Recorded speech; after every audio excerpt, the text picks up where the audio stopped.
അപ്പോസ്തല പ്രവൃത്തി 28-28.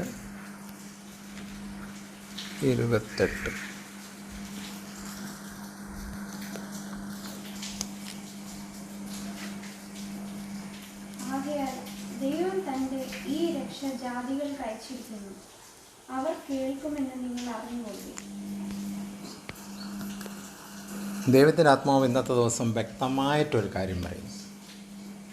വിശ്വാസികളും വിശ്വാസി ആണെന്ന് ധരിച്ച് നിൽക്കുന്നവരുടെ അടുത്ത് പറഞ്ഞിട്ട് കാര്യമില്ല. അപ്പോൾ വായിച്ച എന്താണ്?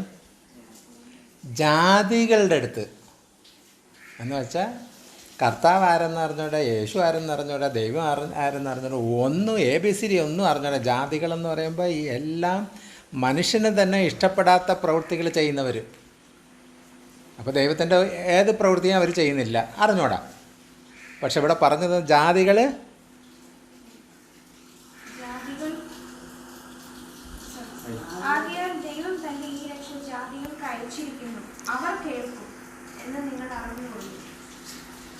അപ്പോൾ അപ്പോസ്തല പ്രവൃത്തി 28-28 വ്യക്തമായിട്ട് ദൈവം ഈ രക്ഷ നമുക്കല്ല അയച്ചിരിക്കുന്നത്, ജാതികൾക്ക് അയച്ചിരിക്കുന്നു.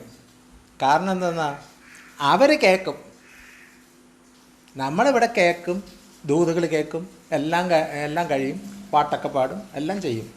പക്ഷേ നമ്മൾ കേൾക്കേണ്ട രീതി കേൾക്കുന്നില്ല. ഇന്നത്തെ ദിവസം ദൈവത്തിൻ്റെ ആത്മാവ് ഇത് പറയും, therefore I want you to know. അത് കാരണം അതിന് മുമ്പ് കുറച്ച് കാര്യങ്ങൾ പറയുന്നുണ്ട്. അത് കാരണം ഞാൻ നിങ്ങളെ അറിയിക്കാൻ വേണ്ടി, നിങ്ങൾ അറിയേണ്ട ചില കാര്യങ്ങൾ. എന്തോന്ന്?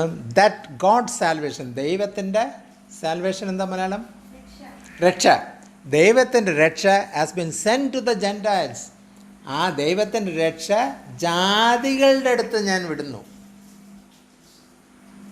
നമ്മൾ എല്ലാം അറിഞ്ഞു, ലോകത്തിന് വേണ്ടി പ്രാർത്ഥിക്കും, നമ്മൾ രാജ്യങ്ങൾക്ക് വേണ്ടി പ്രാർത്ഥിക്കും, നമ്മൾ അധികാരമുള്ളവർക്ക് വേണ്ടി പ്രാർത്ഥിക്കും എന്നൊക്കെ പറഞ്ഞിട്ട് എവിടെ കിടക്കുന്നു? കൊറോണ വന്ന് എല്ലാം കിടക്കണം. കൊറോണ കയറി പിടിക്കാൻ വേണ്ടി വാക്സിനേഷനും കാര്യങ്ങളും എല്ലാം കണ്ടുപിടിച്ച് അതൊക്കെ പിടിച്ചു, അതും വിൽക്കാൻ ഉള്ള കച്ചവടമാണ്.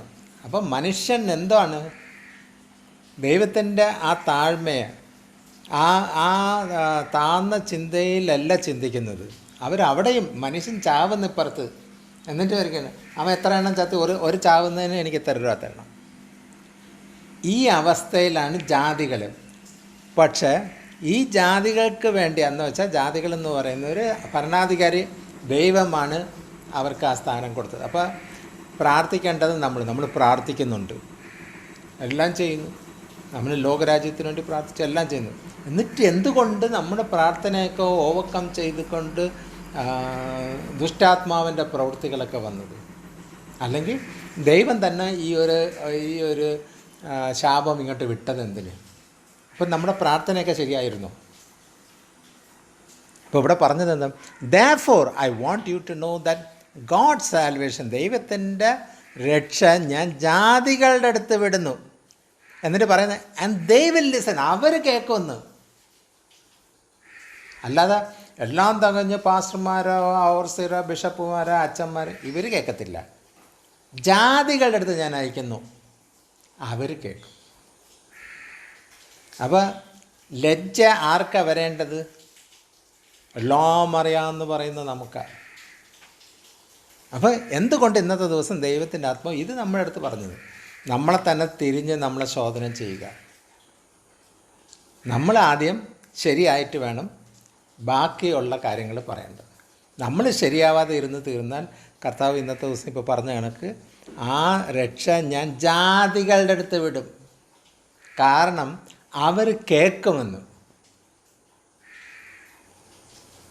എല്ലാവരും എൻ്റെ കൂടെ ഭാര്യയാക്കി തിരിയിരിക്കുന്നു. ഞാൻ വെറുതെ എടുത്തത് ഈ ഭാഗം. അപ്പോൾ അവിടെ ഇരുന്നപ്പോൾ ഞാൻ തുറന്നപ്പോൾ അപ്പോസ്തല പ്രവൃത്തി 28 എടുത്തപ്പോൾ ദൈവം എൻ്റെ അടുത്ത് സംസാരിച്ച കാര്യമാണ്. അപ്പോൾ നമുക്ക് അതിൻ്റെ 17 മുതൽ തുടങ്ങാം. 3 ദിവസം കഴിഞ്ഞിട്ട് അപ്പോൾ 3 ദിവസത്തിന് മുമ്പ് കർത്താവ് എവിടെയോ ഒരു സ്ഥലത്ത് ഉണ്ടായിരുന്നു. അതിൻ്റെ മുകളിലത്തെ ഭാഗം വായിച്ചാൽ ചിലപ്പോൾ അത് കിട്ടുമായിരിക്കും. 3 ദിവസം എവിടെയോ നിന്ന് അവിടെ സുവിശേഷ സ്വർഗരാജ്യം സംസാരിച്ചുകൊണ്ടിരുന്നായിരിക്കും. പൗലോസ്. അപ്പോൾ പൗലോസ് അവിടെ ഇരുന്ന് സുവിശേഷം പറഞ്ഞുകൊണ്ടിരുന്നു, അല്ലെങ്കിൽ സ്വർഗരാജ്യത്തിൻ്റെ കാര്യങ്ങൾ സംസാരിച്ചുകൊണ്ടിരിക്കുന്നു. ഇതൊക്കെ അവിടെ ഇരുന്ന് സംസാരിച്ചുകൊണ്ടിരിക്കുകയാണ്. അപ്പോൾ അവിടെ നിന്ന് സംസാരിച്ചിട്ട് അവർ കേൾക്കാത്ത കൊണ്ടാണോ അതോ കേൾക്കേണ്ട രീതിയിൽ കേൾക്കാത്ത കൊണ്ടാണോ എന്ന് പറഞ്ഞിട്ട് അവിടെ പിന്നെ അടുത്ത ഇത് പാരഗ്രാഫ് കണക്ക് തുടങ്ങുന്നത് 3 ദിവസം കഴിഞ്ഞിട്ട്. അപ്പോൾ 3 ദിവസമാണ് മിനിമം. ഒരു ദിവസം ഉപവാസം 2 ദിവസം ഉപവാസം എന്നല്ല, 3 ദിവസം ഉപവാസം. അതൊരു സ്റ്റാർട്ടിങ്, ഒരു ഫൗണ്ടേഷനാണ്. പക്ഷെ ആ 3 ദിവസം അവിടെ നിന്നിട്ട് അതിന് ഫലം കിട്ടാതെ വന്നു. 3 days later he called together the local Jewish leaders. അവിടെ ഉള്ള ലോക്കലായിട്ടുള്ള, മലയാളം വായിച്ചാൽ അവിടെ ഉള്ള ലോക്കലായിട്ടുള്ള യഹൂദന്മാരുടെ പ്രമാണികളെ വിളിച്ചു. അപ്പോൾ ആ ലോക്കലുള്ളവർ ഇമ്പോർട്ടൻ്റ് ആയിട്ടുള്ളവരാണ്. അവിടെ യഹൂദന്മാരുള്ളത് കൊണ്ട് അവരുടെ അടുത്തുനിന്ന് അവരുടെ പ്രമാണികളെ ഇങ്ങോട്ട് വിളിപ്പിച്ചു. കാരണം 3 ദിവസം അവിടെ ഇരുന്ന് സ്വർഗരാജ്യം സംസാരിച്ചുകൊണ്ടിരുന്നിട്ട് പൗലോസിന് അവിടെ നിന്നൊന്നും പ്രതികരണം കറക്റ്റ് ആവുന്നില്ലായിരിക്കും. അതുകൊണ്ട് ആ ലോക്കലുള്ള നേതാക്കന്മാരെ ഇങ്ങോട്ട് വിളിച്ചു. എന്നിട്ട് when they had assembled, അവരെല്ലാം വന്ന് കൂടിത്തീർന്നപ്പോൾ എന്ത് സംഭവിച്ചു? പൗലോസ് അവരോട് പറഞ്ഞു, ഇവിടെ ഒരു രസമുണ്ട്. നമ്മളിന്ന് യേശു പറഞ്ഞ കാര്യമല്ല ഇവിടെ പറഞ്ഞുകൊണ്ടിരിക്കുന്നത്. യേശു കൊടുത്ത കാര്യം പൗലോസ് പറയാൻ വേണ്ടി ശ്രമിച്ചിട്ട് ദൈവമക്കളുടെ അടുത്ത് പറയാൻ വേണ്ടി, അല്ലെങ്കിൽ ഒത്തിരിയെങ്കിലും വചനം അറിയുന്നവരുടെ അടുത്ത്, അല്ലെങ്കിൽ ഒത്തിരി സ്നാനപ്പെട്ടവർ, അല്ലെങ്കിൽ കർത്തൃമേശ എല്ലാ ഞായറാഴ്ച എടുക്കുന്നവരുടെ അടുത്തോ, പാട്ട് പാടുന്ന എല്ലാവരുടെ അടുത്തോ, അല്ലെങ്കിൽ വചനം സംസാരിക്കുന്ന എല്ലാ വിദ്വാൻമാരുടെ അടുത്തും ഒക്കെ പറഞ്ഞിട്ടും 3 ദിവസം പറഞ്ഞിട്ടും ഒന്നും ശരിയാവാത്ത കൊണ്ടാണ് ഇവിടെ ഇവരെ വിളിച്ച് കൂട്ടിക്കൊണ്ട്. അപ്പോൾ ആരാ? കർത്താവല്ല, കർത്താവ് കൊടുത്തതാണ് ഈ പൗലോസ് പറഞ്ഞുകൊണ്ടിരിക്കുന്നത്. അപ്പോൾ പൗലോസ് പറഞ്ഞുകൊണ്ടിരിക്കുന്നത് പൗലോസിന് ഒക്കുന്നില്ല, പറഞ്ഞിട്ടൊന്നും അവർ ഉൾക്കൊള്ളുന്നില്ല, അല്ലെങ്കിൽ എടുക്കുന്നില്ല, എടുക്കേണ്ട രീതി എടുക്കുന്നില്ല. കാരണം അന്നത്തെ പരീശന്മാരും ശാസ്ത്രിമാരും എല്ലാം തികഞ്ഞവരായിട്ടാണ്, കർത്താവ് പറഞ്ഞിട്ടും തന്നെ അവിടെ ചോദ്യം ഉത്തരവായിട്ടാണ് വന്നുകൊണ്ടിരുന്നത്.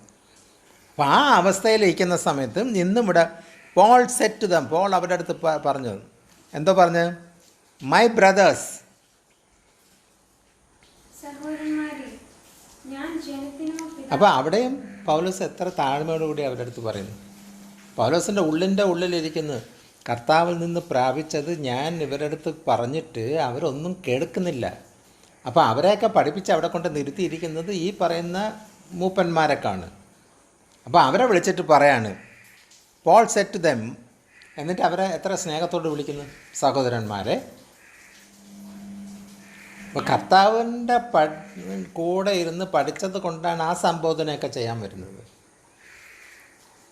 ആ പാസ്റ്റർമാരെ അവരെയൊക്കെ വിളിച്ചിട്ട് ഇങ്ങോട്ട് വന്നാൽ എനിക്ക് കുറച്ച് കാര്യങ്ങൾ നിങ്ങളുടെ അടുത്ത് പറയാനുണ്ട്. അപ്പോൾ പോളിനെ പറ്റി എല്ലാവർക്കും അറിയാം. നമ്മളിവിടെ നോക്കുമ്പോൾ ഇൻ്റർനാഷണൽ ലെവലിലുള്ള വലിയ വലിയ അറിയപ്പെടുന്നവർ വരാൻ നേരത്ത് ഇവിടുത്തെ പാസ്റ്റർമാരും ബിഷപ്പുമാരും എല്ലാം കീഴ്പ്പെട്ടിരിക്കും. പക്ഷെ ആ വ്യക്തി വന്നിട്ട് ധിക്കാരത്തിലല്ല പറയുന്നത്, അവർ സ്നേഹത്തിലാണ് പറയുന്നത്. കാരണം അവർ ദൈവസ്നേഹം അറിഞ്ഞത് കൊണ്ടാണ് ലോകം മുഴുവൻ ശുശ്രൂഷിച്ചുകൊണ്ട് നടക്കുന്നത്. ഇവിടെ 8-ാം വട്ടത്തിൽ ശുശ്രൂഷിക്കുന്നത് വെച്ചാൽ എല്ലാം തികഞ്ഞെന്നുള്ള ഭാവമാണ്. ഇന്നലെ തന്നെ ആ കല്യാണത്തിൻ്റെ ഇതൊക്കെ അവർ ലോകക്കാര്യം സംസാരിച്ചുകൊണ്ടിരിക്കുമ്പോൾ ഒരു പാസ്റ്റർ എന്ന നിലയ്ക്ക് അവർക്ക് അതിൽ ഇടപെടേണ്ട കാര്യമില്ല, അത് ശ്രദ്ധിക്കേണ്ട കാര്യമല്ല. എനിക്ക് പറയാനുള്ളത് ദൈവം പറഞ്ഞത്, കർത്താവ് പറഞ്ഞതാണ് എനിക്ക് എൻ്റെ നാവിന്ന് വരുന്ന മുഴുവൻ അതായിരിക്കണം. എന്താന്ന് നാവിന്ന് വരുന്നതെല്ലാം മധുരമുള്ളതും അതാണ് വരേണ്ടത്. അല്ലാതെ അവൻ പറഞ്ഞു അത് ഫേസ്ബുക്കിലും അവിടെ ഇവിടെയൊക്കെ അങ്ങ് കൂടി, അതുകൊണ്ട് അതിന് ഞാനൊരു നിയമം ഉണ്ടാക്കണം. എന്തിനാ നിങ്ങൾ ആവശ്യമില്ലാത്ത പോണത്? ഇത് പറയുമ്പോൾ പിന്നെ അതിന് വീണ്ടും ഒരു കൗണ്ടർ വരും. ഇതാരാ കേൾക്കുന്നത്? ജാതികൾ. അവരെല്ലാം വിശ്വാസത്തിൽ വരുമോ? ഇവിടെ കിടന്ന് അടികൂടെയാണ്. കുഴപ്പക്കാരാരാ? എല്ലാം അറിയുന്നവരാ. ഇതിലും അവരിട്ടത് മെയിൻ ആൾക്കാരൊക്കെയാണ് ഇട്ടത്. അപ്പോൾ അവരുടെ നാവിൽ എനിക്കത്, നിങ്ങളതൊക്കെ പറഞ്ഞുകൊണ്ടിരുന്നത് നിങ്ങൾ പറഞ്ഞുകൊണ്ടിരിക്കുക, എനിക്ക് അതൊന്നും അറിയേണ്ട കാര്യം. എനിക്ക് നിങ്ങളുടെ അടുത്ത് പറയാനുള്ളത്, എൻ്റെ ദൈവം എനിക്ക് എന്ത് തന്നത്, ഞാൻ എൻ്റെ ദൈവത്തിൻ്റെ കൂടെ പോയപ്പോൾ ഞാൻ എന്തൊക്കെ അനുഭവിച്ചത്, അത് മാത്രമേ എനിക്ക് പറയാനുള്ളൂ. അപ്പോൾ എൻ്റെ സാക്ഷ്യം, എൻ്റെ അനുഭവങ്ങൾ, കർത്താവിനാൽ എനിക്ക് കിട്ടിയ നന്മകൾ, എനിക്കത് പറയാനേ ഉള്ളൂ. നിങ്ങൾ മുടി വെട്ടിയോ ലിപ്സ്റ്റിക് ഇട്ടോ അത് എനിക്കറിയാം. നിങ്ങൾ എൻ്റെ അടുത്ത് അത് പറയണ്ട. ഞാൻ ബാർബർ ഷോപ്പ് നടത്തുന്നില്ല ആ മുടി വെട്ടി കൊടുക്കാൻ. അപ്പോൾ അതിലൊന്നും അതിന് ഉത്തരവും പറയേണ്ട, ഒന്നും പറയണ്ട. കാരണം അത് ജാതികളുടെ സംസാരങ്ങളാണ്. അതിൽ കയറി നീ ഇടപെടുന്നതിന് എനിക്ക് പറയാനുള്ളത് ദൈവത്തിൻ്റെ നല്ല അനുഭവങ്ങൾ, ദൈവം എനിക്ക് ചെയ്ത അനുഭവങ്ങൾ, അത് പറയാൻ എല്ലാവരും അങ്ങനെ നിന്നിരുന്നെങ്കിൽ അപ്പോൾ എല്ലാവർക്കും മനസ്സിലാവും. ഇത് നമ്മൾ സംസാരിച്ചിട്ട് ആരും ഒന്നും മറുപടി തരില്ല, അവരും മിണ്ടാതെ ഇരുന്നുള്ളൂ. നമ്മൾ അതിനെ ഓവർടേക്ക് ചെയ്തിട്ട് നമ്മളിലെ കുറ്റം ഉള്ളത് കൊണ്ടാണ് നമ്മൾ ശരിയാക്കാൻ ശ്രമിക്കുന്നു. വചനത്തിൽ ഒരു ഭാഗത്ത് പറയുന്നത് എന്താണ്? എല്ലാം അറിയുന്നവൻ അവൻ ഒന്നും അറിഞ്ഞിട്ടില്ല. അങ്ങനെ ഒരു ഭാഗമില്ലേ? അപ്പോൾ ഇവരൊക്കെ മൂപ്പന്മാർ, അവർ എല്ലാം അറിയുന്നു, അതുകൊണ്ടാണ് മറുപടി കൊടുക്കേണ്ടത്. പക്ഷെ അവർ ഒന്നും അറിഞ്ഞിട്ടില്ല. കർത്താവിൻ്റെ കൂടെ നടക്കുന്നവർ മൗനമായിരിക്കും, അതിനൊന്നും മറുപടി കൊടുക്കാൻ പോകുന്നില്ല. അപ്പോൾ വിചാരിക്കും ആ പാസ്റ്റർ അവിടെ ഉണ്ടല്ലോ, എന്നിട്ട് ഒറ്റ അക്ഷരം മിണ്ടിയില്ലല്ലോ. അത് ദേവദാസനായതുകൊണ്ട് മിണ്ടാതിരിക്കുന്നു. കാരണം ജാതികളുടെ ഇടപെടുന്ന സംസാരത്തിൽ ഇടപെടാൻ താല്പര്യമില്ല. അവരുടെ വായിന്ന് വരുന്നത് സൗമ്യമായ മധുരിക്കുന്ന പദങ്ങളിൽ വരാവുള്ളൂ. പക്ഷെ ജാതികളായതുകൊണ്ട് ഈ സൗരഭ്യമായ വാക്കുകൾ വരുന്നതൊന്നും അവർക്ക് ഇഷ്ടപ്പെടത്തില്ല. കാരണം അവരുടെ സ്റ്റാൻഡേർഡിലല്ല വരുന്നത്. അവരുടെ സ്റ്റാൻഡേർഡിൽ നിന്ന് കള്ളവും കവർച്ചയും അങ്ങനത്തെ പദങ്ങൾ വന്നാലേ അവർക്ക് തൃപ്തിയാവുള്ളൂ. നമ്മൾ നോക്കിക്കോ, നമ്മൾ ചില സഭകളിലൊക്കെ നിൽക്കുന്നിടത്ത് ചില പാസ്റ്റർമാർ കൺവെൻഷൻ നടത്തുമ്പോൾ ജാതികളുടെ സംസാരം അവരുടെ പലതും പറയുമ്പോൾ എല്ലാവരും ഭയങ്കര ചിരിച്ചുകൊണ്ടിരിക്കും. പക്ഷെ ദൈവം വന്ന് നിന്നെ കോടാലി വച്ചിരിക്കുന്നു, ചെത്തിക്കളയും എന്ന് പറയുമ്പോൾ ഇവനാരുടെ നമ്മുടെ അടുത്ത് ഇതിന്, കാരണം അത് സത്യമാണ് പറയുന്നത്. അപ്പോൾ ജാതികൾക്ക് ഇഷ്ടപ്പെടത്തില്ല. അപ്പോൾ ആ കോടാലി കൊണ്ടുവരുന്നത് അത് പ്ലാസ്റ്റിക് കോടാലി എന്ന് പറയുമ്പോൾ ഇവർക്കെല്ലാം ചിരിക്കാനുണ്ട്, കാരണം അവരുടെ ലെവലാണ്. അതിനാണ് വചനം പറയുന്നത്, നീ എത്ര പഠിപ്പുള്ളവനും ആയാലും ദൈവിക ജ്ഞാനമുള്ളവൻ്റെ അടുത്ത് എത്തത്തില്ല. ആ പഠിപ്പുള്ളവൻ പറയുന്നത് ദൈവിക ജ്ഞാനമുള്ളവന് മനസ്സിലാവും. പക്ഷെ ദൈവിക കൃപ ഉള്ള വ്യക്തികൾ പറയുന്നത് ഈ പറയുന്ന പഠിപ്പുള്ളവർക്ക് മനസ്സിലാവില്ല. അപ്പോൾ ഇവിടെ പറഞ്ഞതാണ് 3 ദിവസം കഴിഞ്ഞിട്ട് ജൂയിഷ് ലീഡേഴ്സിനെയൊക്കെ അവിടുത്തെ ലോക്കൽ നിന്ന് കൂടി വരുത്തിച്ചിട്ട് അവർ കൂടി വന്ന് തരുന്നു. പൗലോസ് അവരുടെ അടുത്ത് പറഞ്ഞത്, my brothers, although I have done nothing against our people, എൻ്റെ ജനത്തിൻ്റെ അടുത്ത് ഞാൻ ഒന്നും അവർക്ക് എതിരായിട്ട് ഞാൻ ഒന്നും പ്രവർത്തിച്ചില്ല. ഈ ആത്മീയം ഇതുള്ളത് കർത്താവിൽ നിന്ന് പ്രാപിച്ച ഒരു വ്യക്തിക്ക് നമ്മൾ പറയുന്നത് മാനസാന്തരപ്പെട്ട് രക്ഷിക്കപ്പെട്ട് സ്നാനപ്പെട്ട് തീർന്നാൽ നമ്മൾ പാവം ചെയ്യത്തില്ല. ആവശ്യം ആത്മാവ് പ്രാപിച്ചിരുന്നാൽ പാവം ചെയ്യത്തില്ല. കറക്റ്റാണ് അത്. അല്ലാതെ പാവം ചെയ്യുന്നവരെല്ലാം ആത്മാവ് പ്രാപിക്കേണ്ട രീതി പ്രാപിച്ചിട്ടില്ല. അവൻ രക്ഷിക്കപ്പെടേണ്ട രീതി രക്ഷിച്ചിട്ടില്ല. അവൻ നമ്മുടെ ഫ്രണ്ടിൽ പാസ്റ്റർ വന്ന് മുക്കി എടുത്ത് അവൻ ഓരോ കേക്ക് എല്ലാവർക്കും കൊടുത്ത് എല്ലാം പങ്കുണ്ട്. പക്ഷെ അവൻ മാനസാന്തരപ്പെടേണ്ട രീതി മാനസാന്തരപ്പെട്ടിട്ടില്ല. പക്ഷെ മാനസാന്തരപ്പെട്ട് അവൻ രക്ഷിക്കപ്പെട്ട് അവൻ സ്നാനപ്പെടുന്ന സമയത്ത് അഭിഷേകം അവൻ പരിശുദ്ധാത്മാവ് പ്രാപിച്ച് തരുന്ന അവൻ പിന്നെ പാവം ചെയ്യാൻ പറ്റില്ല. അത് കറക്റ്റാണ്. അങ്ങനെയുള്ളവർക്ക് പാവം ചെയ്യാൻ പറ്റത്തില്ല. അപ്പോൾ നമ്മൾ ചോദിക്കും, അങ്ങനെയുള്ളവരിതോ ആ വ്യക്തിയായിട്ട് ദേഷ്യപ്പെടുന്നു അല്ലെങ്കിൽ വഴക്ക് കൂടുന്നു എന്ന് പറയുമ്പോൾ നിങ്ങൾക്കത് പ്രാപിക്കാത്തതുകൊണ്ട് നിങ്ങൾക്കത് തോന്നുന്നത്. കർത്താവ് ചാട്ടവാറ എടുത്തിട്ട് കൊടുത്ത് കർത്താവിന് എന്ത് ആത്മാവില്ലായിരുന്നോ? കർത്താവിന് ദേഷ്യം വരാൻ പാടില്ലായിരുന്നല്ലോ. അത് നീതിയോടുകൂടി ചെയ്യണം. ആ വ്യക്തി ചെയ്തത് തെറ്റാണെന്ന് ബോധ്യം വന്ന് തിരുത്താൻ വേണ്ടി. ദൈവത്തിന് ദേഷ്യം വന്നപ്പോൾ എന്തോ ചെയ്ത്? വെള്ളപ്പൊക്കം കൊണ്ടുവന്നു, എല്ലാത്തിനെയും കൊന്നു. അയ്യോ, നമ്മൾ പറയുന്നത് എന്താണ്? ദൈവം സ്നേഹമാവുന്നു. ദൈവം എന്ന് പറയുന്നതേ സ്നേഹമാണ്. ആ ദൈവം ഈ വെള്ളപ്പൊക്കം വന്ന് ജനത്തിന് മുഴുവൻ കൊന്നു കളഞ്ഞല്ലോ. നമുക്കെന്താ അങ്ങനെ ചിന്തിച്ചോട്ടെ? അപ്പം അവിടെ അല്ല കാര്യം. അതൊക്കെ ന്യായത്തിന് വേണ്ടി. ദൈവം സൃഷ്ടിച്ച ജനം, ദൈവം സൃഷ്ടിച്ച എന്താ പേർപ്പസ്, അതിന് വിപരീതമായുള്ള പേർപ്പസ് അവർ ചെയ്തപ്പോൾ അവർ നശിപ്പിച്ചു. നമ്മൾ ഇന്നലെ പറഞ്ഞുകൊണ്ടിരുന്നത്, അവൻ്റെ അപ്പൻ 25 ലക്ഷം ബാങ്കിൽ നിന്ന് ലോൺ എടുത്ത് തന്നെ അവൻ പോയിക്കൊണ്ട്, അവൻ തെറ്റ് ചെയ്തിട്ടുണ്ടെങ്കിൽ നിങ്ങൾ ആ തെറ്റ് പിടിച്ചകത്തിട്ടോ. അപ്പനും അമ്മ തള്ളിക്കളഞ്ഞാലും ഞാൻ ഒരു നാൾ നിങ്ങളെ തള്ളിക്കളയത്തില്ല. പക്ഷെ ഇപ്പം നമ്മൾ വാർത്തകൾ കേൾക്കുന്നത് അപ്പനമ്മയ്ക്ക് തന്നെ വയ്യ, അവനെ കയ്യിൽ വെച്ചുകൊണ്ടിരുന്ന് അവനെ രക്ഷപ്പെടുത്താൻ നിൽക്കുകയാണെങ്കിൽ ഇവരും കൂടെ ചില ഭാഗത്ത് പോകും. അതുകൊണ്ട് പറഞ്ഞു, അവൻ കുറ്റം ചെയ്തിട്ടുണ്ടെങ്കിൽ നിങ്ങൾ ആ കുറ്റം പിടിച്ച് ശിക്ഷിക്കുന്നെങ്കിൽ ശിക്ഷിച്ചോ. അങ്ങനെ വിടുതൽ അവിടെ ഒരു ഗ്യാപ്പ് വരുത്തിക്കുന്നു. ഇവിടെയും കർത്താവ് അത് തന്നെ ചെയ്തത്, ദൈവം അത് തന്നെ ചെയ്തത്. ദൈവത്തിൻ്റെ പ്രവൃത്തിക്ക് വേണ്ടി വിളിച്ചുകൊണ്ട് വന്ന് നിങ്ങളെ ഈ ഭൂമിയിൽ ജീവൻ തന്ന് ദൈവത്തിൻ്റെ ഛായയിൽ സൃഷ്ടിച്ച് ദൈവത്തിൻ്റെ ശ്വാസം തന്നപ്പോൾ നമുക്ക് ജീവൻ വന്നു. അപ്പോൾ എല്ലാം ദൈവത്തിൻ്റെ കരുണ. ഓക്സിജന് ഇത്രയും വില ഇപ്പോഴാണ് ജനത്തിന് ഒന്നുകൂടെ ബോധ്യം എക്സ്പീരിയൻസ് ആവുന്നത്. ഓക്സിജനൊക്കെ ഇത്ര വില കിട്ടാനില്ല, ആൾക്കാർ ചാവുന്നു എന്ന് പറഞ്ഞപ്പോൾ ദൈവം ഈ ഭൂമിയെ ഓക്സിജനിൽ നിർത്തി വെച്ചു. മറ്റ് പ്ലാനറ്റിലൊക്കെ പോയി തരുന്ന ഓക്സിജൻ ഇല്ല. അപ്പോൾ ഈ പ്ലാനറ്റിലാണ് മനുഷ്യ ജീവൻ സൃഷ്ടിച്ചത്. അപ്പോൾ അതിനെയൊക്കെ ഓവർകം ചെയ്തുകൊണ്ടാണ് ജനം അവിടെ പോണു, ഇവിടെ പോണു, ഭൂമിയിൽ പോണു, മൂണിൽ പോണു. അവിടെ പോയിട്ട് ഓക്സിജൻ ഇതുവരെ കണ്ടുപിടിച്ചിട്ടില്ല. അവരിവിടുന്നേ എല്ലാം കൊണ്ടുപോയി ട്യൂബൊക്കെ വെച്ച് ഇങ്ങനെ. അപ്പോൾ ട്രെയിനിങ് ആയിരിക്കും. മാസ്ക് വെച്ച് ഇപ്പോഴേ പഠിച്ചു തുടങ്ങി. മുഖ്യമന്ത്രിയുടെ ഇരുന്നിട്ട് ഇപ്പോഴും പറയണം 2-3 മാസ്ക് ഇടണം, കുറച്ച് കഴിഞ്ഞ് കോൺക്രീറ്റ് ഇടണമെന്ന് പറയാത്തത് നന്നാവും. അപ്പം അവിടെ അല്ല കാര്യം. ഇപ്പോൾ ഇവിടെ പറഞ്ഞത് Paul said to them, my brothers, എൻ്റെ സഹോദരന്മാരെ, although I have done nothing, ഞാൻ ഒന്നും എതിരായിട്ട് ചിന്തിച്ചോ പറയോ ചെയ്തില്ല, പക്ഷെ അവർക്കെല്ലാം എതിരായിട്ടാണ് തോന്നുന്നത്. എൻ്റെ ജനം എന്ന് പറഞ്ഞാൽ ഈ ജാതികളെല്ലാം എൻ്റെ ജനമാണ്. കർത്താവ് അവരുടെ അടുത്താണ് പറയുന്നത്. ഞാനൊന്നും എതിരായിട്ട് സംസാരിച്ചില്ല, എന്നിട്ടും അവർക്ക് എന്നോട് വിരോധമായി തോന്നുന്നു.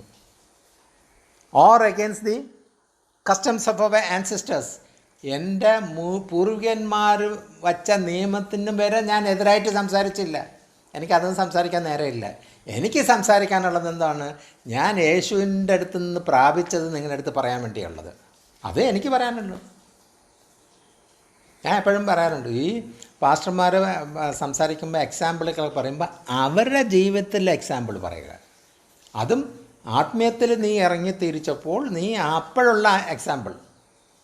അല്ലാതെ ഞാൻ സൺഡേ യോഗത്തിന് വരാനടുത്ത് ബസ് കൈ കാണിച്ചു, നിർത്തിയില്ല, അവിടെ പോയി ഇവിടെ പോയി, അതല്ല കേൾക്കേണ്ടത്. കർത്താവ് എനിക്ക് ചെയ്ത് തന്ന നന്മകളുടെ എക്സാമ്പിൾ. അപ്പോൾ അത് പറയാനുള്ള സ്ഥാനത്ത് ലോകക്കാര്യം പറഞ്ഞുകൊണ്ടിരുന്നിട്ട് കാര്യമില്ല. വചനം തന്നെ പറയണം. അതിൽ നമുക്ക് മനസ്സിലാക്കാൻ വേണ്ടി കുറച്ച് എക്സാമ്പിൾ പറയുന്നത്, ഞാനത് അനുഭവത്തിൽ കൂടെ വന്ന എക്സാമ്പിളാണെങ്കിൽ പറയാം. കാരണം എൻ്റെ എക്സാമ്പിളാണ്, എൻ്റെ സാക്ഷ്യമാണത്. അല്ല, എവിടെയെങ്കിലും കേട്ടിട്ടുണ്ടെങ്കിൽ നീ പൂർണ്ണമായിട്ട് കേട്ടിട്ടുള്ളതായിരിക്കണം. വല്ലരും പറഞ്ഞ് കേട്ട് പൊക്കിയെടുത്തുകൊണ്ട് വന്നാൽ അത് ഉള്ളതാ ഇല്ലയെന്ന് എങ്ങനെ അറിയും? Customs of ancestors. അപ്പോൾ ഇതിന് മുമ്പേ ഉള്ള ആൾക്കാർ ചില നിയമങ്ങൾ, ഇപ്പം നമ്മൾ പറഞ്ഞ ബൈലാക്ക് വച്ചിരുന്നത്, അതുവരെ എതിർത്തില്ല. കാരണം എനിക്കത് എതിർത്ത് അതിന് പുതിയ ബൈലാവ് എഴുതിപ്പിക്കാനൊന്നും എനിക്ക് നേരമില്ല. എതിർത്തില്ല, അതൊന്നും ഞാൻ പറഞ്ഞില്ല. അപ്പോൾ ഇത്ര കൃത്യമായിട്ട് പൗലോസ് പറയാണ്, ഞാൻ ഇതൊന്നും എതിർത്തില്ല. 3 ദിവസം അവിടെ ഇരുന്നു. പിന്നെ പറയുന്നത്, I was arrested in Jerusalem. ഞാൻ ഇതൊന്നും എതിർത്തില്ല, അവരുടെ നിയമം എതിർത്തില്ല, ഒന്നും ഞാൻ യേശു പറഞ്ഞു എന്നെ നടത്തിയ രീതി ഞാൻ എക്സാമ്പിളായിട്ട് ഇവരെടുത്തു. ഉടനെ അവരെന്തോ ചെയ്തു? എന്നെ പിടിച്ച് അറസ്റ്റ് ചെയ്തു. ഇപ്പോൾ അത് ഒരു നടിയെ രാജ്യദ്രോഹ കുറ്റത്തിന്, ഈ പാർട്ടിക്കെല്ലാം എപ്പോഴും രാജ്യദ്രോഹ കുറ്റത്തിന് അറസ്റ്റ് ചെയ്യാൻ പറ്റുക. അതെന്തോ ഒരു വാക്ക്, ആ വാക്ക് പറഞ്ഞത് തന്നെയാണ്. അങ്ങനത്തെ പ്രവൃത്തി അവർ ചെയ്യുന്നതുകൊണ്ട് ആ പെണ്ണ് ആ വാക്ക് പറഞ്ഞു. രാജ്യദ്രോഹ കുറ്റത്തിന് അറസ്റ്റ് ചെയ്തിരിക്കുന്നു. രാജ്യദ്രോഹ കുറ്റം എന്ന് പറഞ്ഞാൽ ചോദ്യമൊന്നുമില്ല, പിടിച്ചുകൊണ്ട് പിടിച്ച് ഇടാം. പിന്നെ കോടതിയും വരുന്നൊക്കെ അത് പിന്നീട്. അവർ ഇത് പണ്ട് ഏതോ രാജ്യത്തിൽ അങ്ങോട്ടൊന്നും മിണ്ടരുത്, അവരെന്ത് പറയുന്നത് യെസ് വെച്ചോണ്ട്. ഇവിടെ ജനാധിപത്യ രാജ്യമല്ലേ. കർത്താവ് ശുശ്രൂഷന്മാരുടെ അടുത്ത് പറഞ്ഞത് എന്താണ്? രാജാവിൻ്റെ കൊട്ടാരത്തിൽ പോയി വിരൽ ചൂണ്ടിക്കൊണ്ട് പറയാൻ നിനക്ക് പറ്റുമോ എന്നാണ്. അപ്പോൾ അവരെ എതിർത്തല്ല, രാജാവ് ആ കൽപ്പന ചെയ്യുന്നില്ല. ആ കൽപ്പന പറഞ്ഞു കൊടുത്തു, ഇങ്ങനെ ദൈവം ദൂത് തന്നു, ഇങ്ങനെ ചെയ്യാൻ പറഞ്ഞു, എന്നിട്ട് നിങ്ങൾ ചെയ്യുന്നില്ല. അവിടെ പോയി വിരൽ ചൂണ്ടി സംസാരിക്കാൻ ഇതുണ്ടോ? അങ്ങനെ ഉള്ളവരെയാണ് കർത്താവിന് വേണ്ടത്. അല്ലാതെ ഞാൻ പറഞ്ഞവരെല്ലാം പേടിച്ചാലോ, എന്നെ പിടിച്ച് അറസ്റ്റ് ചെയ്താലോ. ഞാൻ എപ്പോഴും അതിന് പണ്ട് മുതലേ ഞാൻ പറയാം, ഞാൻ ശുശ്രൂഷ തുടങ്ങിയപ്പോൾ മുതൽ ഞാൻ പറഞ്ഞു, എനിക്ക് ആകെ കൂടി ഒരു കാര്യമേ ഉള്ളൂ. ഞാൻ സംസാരിക്കുമ്പോൾ ഉയരത്തിൽ നിന്ന് എൻ്റെ പിതാവ് നോക്കുമ്പോൾ ഞാൻ പറയുന്നത് ശരിയാണോ, എൻ്റെ ഇൻറ്റൻഷൻ ശരിയാണോ, എനിക്ക് ധൈര്യമായിട്ട് പറയാം. പക്ഷേ എനിക്ക് ഉള്ളിലൊരു വൈരാഗ്യം അല്ലെങ്കിൽ വേറൊന്നും, ഞാനൊരു ക്രിക്കറ്റ് ചിന്തയിൽ കൂടെയാണ് എൻ്റെ ഫ്രണ്ട് ഇരിക്കുന്നവരുടെ അടുത്ത് ഞാൻ സംസാരിക്കുകയാണെങ്കിൽ ഞാൻ ശരിയല്ല. അപ്പോൾ അതിനാണ് പറഞ്ഞത്, ഞാൻ എപ്പോഴും സംസാരിക്കും, ഇപ്പോഴും ഞാൻ സംസാരിച്ചുകൊണ്ടിരിക്കുമ്പോഴും പറയുമ്പോഴും അല്ലാതെ സംസാരിക്കുമ്പോൾ പറയുമ്പോൾ ഒക്കെ ഞാൻ ആകെക്കൂടി ഒരു കാര്യം മാത്രം എപ്പോഴും എൻ്റെ മനസ്സിൽ വരുന്നത്, എപ്പോഴും ഞാൻ ചിന്തിക്കും, എൻ്റെ പിതാവ് അവിടെ നിന്ന് നോക്കുമ്പോൾ, കാരണം എന്നെ കാണുന്നുണ്ട്, എൻ്റെ പുറമല്ല കാണുന്നത്, എൻ്റെ ഉള്ളം കണ്ടുകൊണ്ടിരിക്കുകയാണ്.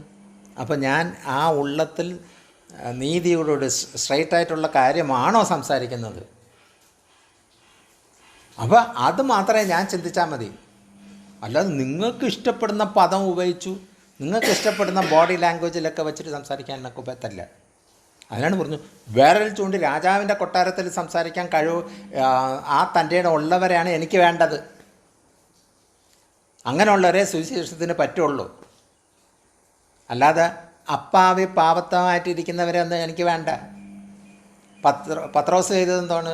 കർത്താവ് വന്ന് അറസ്റ്റ് ചെയ്യാൻ വേണ്ടി വന്നപ്പോൾ ഒരുത്തൻ്റെ പട്ടാളക്കാരൻ്റെ വാളെടുത്ത് വെട്ടിയപ്പോൾ ചെവി മുറിഞ്ഞു. ഇത് വേണം. പക്ഷെ എന്നിട്ടും കർത്താവ് കൂടെ ഉള്ളത് കൊണ്ട്, സ്നേഹമുള്ളത് കൊണ്ട് അത് ചെയ്യരുത്. കാരണം ഇത് നടക്കേണ്ടതാണ്. അപ്പോൾ എത്ര കൃത്യമായിട്ടവിടെ നമ്മൾ കുറച്ചുകൂടെ ആഴത്തിലേക്ക് പോകുമ്പോൾ ഇത് നമ്മൾ രംഗം കാണുകയാണ്. ഞാൻ കണ്ടിട്ടാണ് ഈ പറഞ്ഞുകൊണ്ടിരിക്കുന്നത്. അപ്പോൾ അവിടെ വെട്ടിത്തിരുന്ന് കർത്താവ് എന്തൊരു ആ ചെവിയുടെ പീസ് എടുത്ത് വച്ച് കൊടുത്തപ്പോൾ ചെവി വീണ്ടും ഇതിലായി.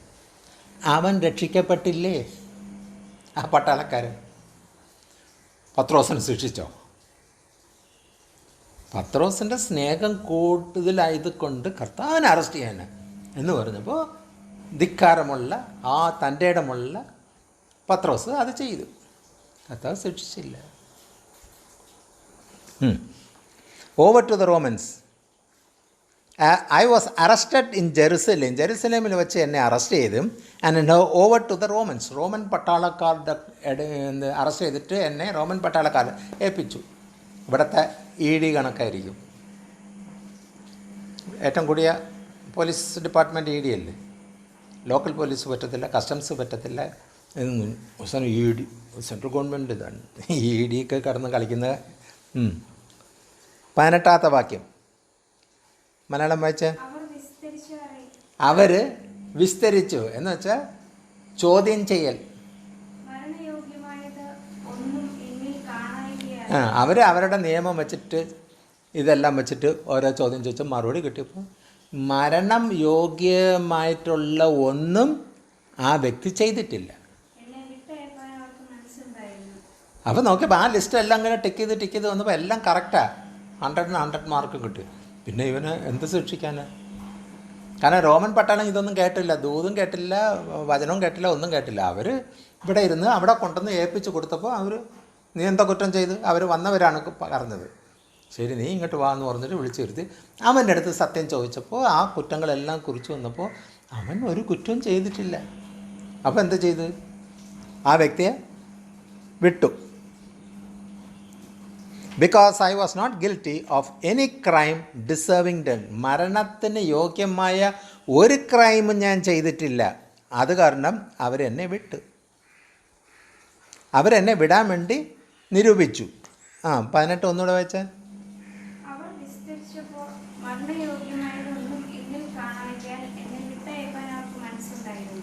എന്നെ വിട്ടയക്കാൻ വേണ്ടി അവർക്ക് മനസ്സുണ്ടായിരുന്നു. അടുത്തത്.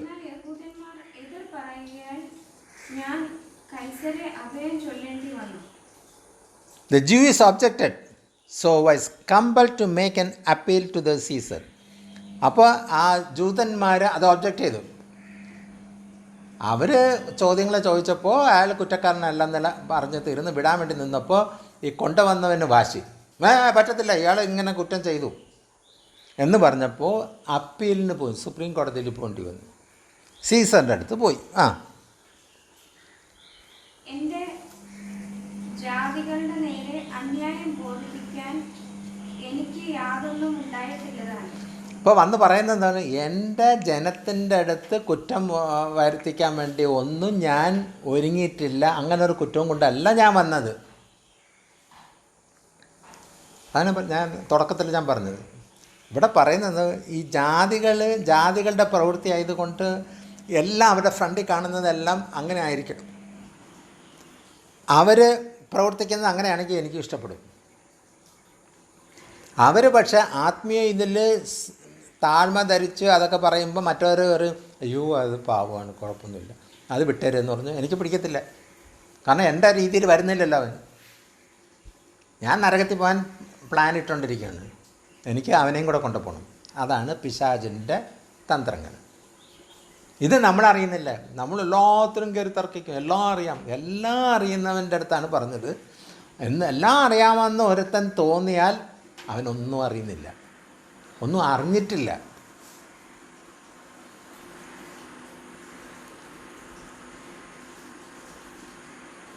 ഇത് ഹേതുവായി നിങ്ങളെ കണ്ട് സംസാരിക്കണമെന്ന് വെച്ച് ഞാൻ നിങ്ങളെ വിളിപ്പിച്ചു. നിങ്ങൾക്ക് 18. They examined me and wanted to release me because I was not guilty of any crime deserving death. 19. The Jews objected, so I was compelled to make an appeal to Caesar. അത് കാരണം എന്നെ അവർ object ചെയ്തുകൊണ്ട് ഞാൻ by force എനിക്ക് ഈ സീസറിൻ്റെ അടുത്ത് ഇത് പറയേണ്ട കാര്യം വന്നു. I certainly did not intend to bring any charge. ഞാൻ ഉറപ്പായിട്ട് ഒരു കുറ്റം കൊണ്ടുവരാനല്ല ഞാൻ വന്നത്. എഗെൻസ്റ്റ് എൻ്റെ ജനത്തിന് കുറ്റം കൊണ്ടുവരാനല്ല ഞാൻ വന്നത്.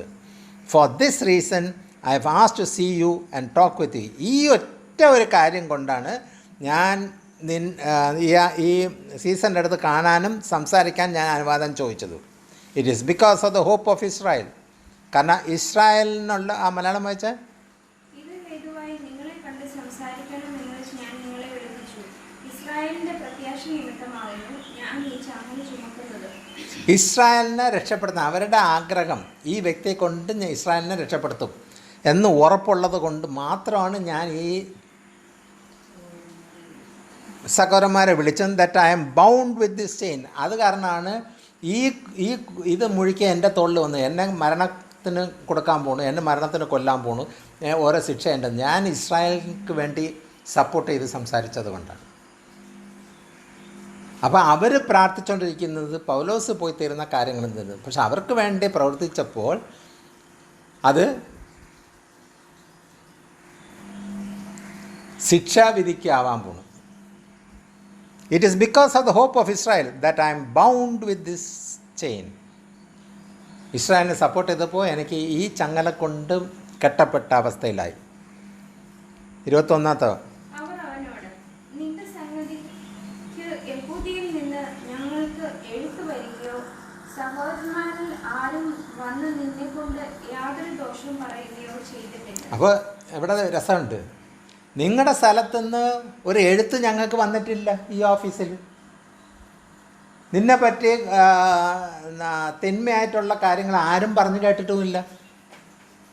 അപ്പോൾ ഇത് അധികാരമുള്ളവരുടെ അടുത്തൊന്നും എത്തിയില്ല.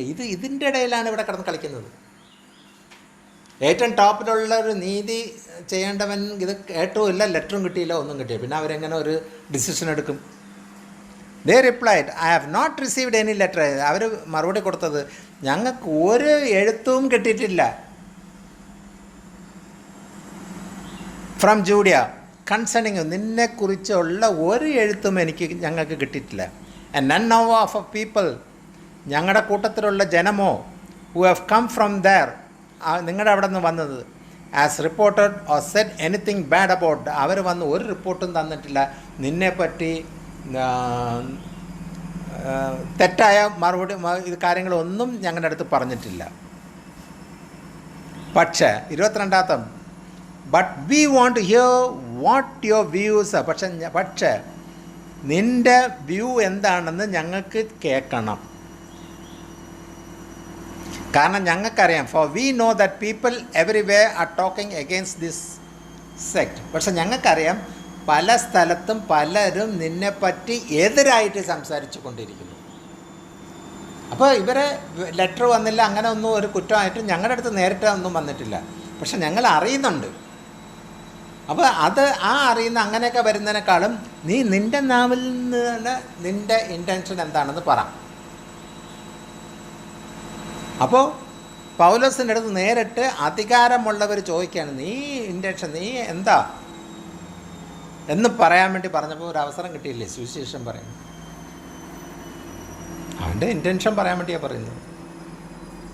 ദേ arrange to meet Paul on a certain day. അവർ ഒരു പർട്ടിക്കുലർ ഡേ വച്ചിട്ട് പൗലോസിനെ കാണാൻ വേണ്ടി ഒരു ദിവസം അറേഞ്ച് ചെയ്ത് മീറ്റ് ചെയ്യാൻ വേണ്ടി. And came in even larger numbers to the place where he was staying. അവിടെ വന്നത് മീറ്റ് ചെയ്യാൻ വേണ്ടി വരുന്ന ഒരു ഡേറ്റൊക്കെ ഫിക്സ് ചെയ്തപ്പോൾ അവിടെ ജനം നിറച്ച് കൂടി വന്നു. കാരണം എല്ലാവർക്കും അറിയണം. ഇപ്പോൾ വന്നവരെന്തോ അവരെ ആ പൗലോസിനെ അറസ്റ്റ് ചെയ്യുകയാണെങ്കിൽ എതിർക്കാൻ വന്നവരല്ല, അറസ്റ്റ് കണ്ട് സന്തോഷിക്കാൻ വേണ്ടി വന്നത്. കാരണം ജാതികളെ അധികാരമുള്ളവരൊക്കെയാണ്. certain days and came in even larger numbers to the place where you are staying. ആ പൗലോസ് താമസിക്കുന്നിടത്തിട്ടാണ് ആ ദിവസം ആയപ്പോൾ ജനം വന്ന് കൂടിയത്. ഈ witness to them from morning till evening. രാവിലെ മുതൽ വൈകുന്നേരം വരെ സാക്ഷ്യം പറഞ്ഞു, അനുഭവങ്ങൾ പറഞ്ഞുകൊണ്ടിരുന്നു. From morning till evening explained about the kingdom of God. എന്നിട്ട് പറഞ്ഞത് സ്വർഗരാജ്യത്തിനെ പറ്റി സംസാരിച്ചു കൊണ്ടിരുന്നു രാവിലെ മുതൽ വൈകുന്നേരം വരെ. And from the law of Moses and from the prophets. മോസസിൻ്റെ നിയമാവലി ബുക്കിൽ നിന്നും പ്രവാചകന്മാർ പറഞ്ഞതും എല്ലാം അവിടെ ഇരുന്ന് എക്സ്പ്ലെയിൻ ചെയ്ത് രാവിലെ മുതൽ ജനം കൂടിയിരുന്നു. ഞാൻ പറഞ്ഞില്ലേ, അപ്പോൾ ജനം ഇങ്ങനൊരു അവസരം ദൈവം ഒരുക്കിയപ്പോൾ അവിടെ സുവിശേഷം പറയാൻ പറ്റി. ഇനി ആ വ്യക്തിയെ കൊന്നാലും ശരിയാണ്, കുഴപ്പമില്ല, ഇത്രയും പേര് സുവിശേഷം കേട്ടു. അവൻ കേട്ടിട്ട് അവൻ അതനുസരിച്ച് നടന്നില്ലെങ്കിൽ അയ്യോ കഷ്ടം, നരകത്തിന് തുല്യമായ യോഗ്യതയായി. കാരണം കർത്താവ് പറഞ്ഞിട്ടുണ്ട്, അവസാന നാളിൽ എല്ലാവരുടെ മേലും ആത്മാവിനെ പകരണം. അപ്പോൾ ആത്മാവ് സ്വീകരിക്കണമെങ്കിൽ അവൻ സുവിശേഷം കേൾക്കണം. ആ സുവിശേഷം കേട്ട് തരുമ്പോൾ അവൻ്റെ ആഗ്രഹം കൊണ്ട് രക്ഷിക്കപ്പെടുന്ന രീതിയിൽ വന്ന് തരുമ്പോൾ ആത്മാവ് അവനിൽ പകരും. അപ്പോൾ ആദ്യം സുവിശേഷം കേൾക്കണം. അപ്പോൾ അവസരം ഒരുക്കും. ഇനിയിപ്പോൾ അവൻ നീതി സമയത്തിന് സ്വർഗത്തിൽ പോകുന്ന സമയത്ത് നീതി സമയത്ത് അവൻ പറയുന്നത് ഞാൻ സുവിശേഷം കേട്ടില്ല എന്ന് പറഞ്ഞിരുന്ന അവിടെ പറയും, ഇന്ന ദിവസം നീ പൗലോസിൻ്റെ അടുത്ത് പൗലോസ് രാവിലെ മുതൽ വൈകുന്നേരം വരെ സംസാരിച്ചുകൊണ്ടിരുന്നു, നീ ആ ജനക്കൂട്ടത്തിൻ്റെ കൂടെ ഇരുന്നില്ലേ, നീ കേട്ടില്ലേ, നീയും കൈയടിച്ചില്ലേ. അപ്പോൾ പിന്നെ മറുപടിയില്ല. അപ്പോൾ ഞാൻ ഓർക്കുന്നില്ല എന്ന് പറയാൻ ഒക്കത്തില്ല, അവന് ഓർമ്മ കൊടുത്തിട്ടാണ് ഈ പറയുന്നത്. അപ്പോൾ അവിടെ കള്ളത്തനൊന്നും കാണിക്കാൻ ഒക്കത്തില്ല. കാരണം ആ നിൽക്കുന്ന സ്ഥലം എവിടെ? സ്വർഗത്തിലും നരകത്തിലും ഡിവൈഡ് ചെയ്യുന്ന ആ എൻട്രൻസിൻ്റെ അവിടെ നിൽക്കുന്നത്. ഒന്നുകിൽ ഇങ്ങോട്ട് അല്ലെങ്കിൽ അങ്ങോട്ട്.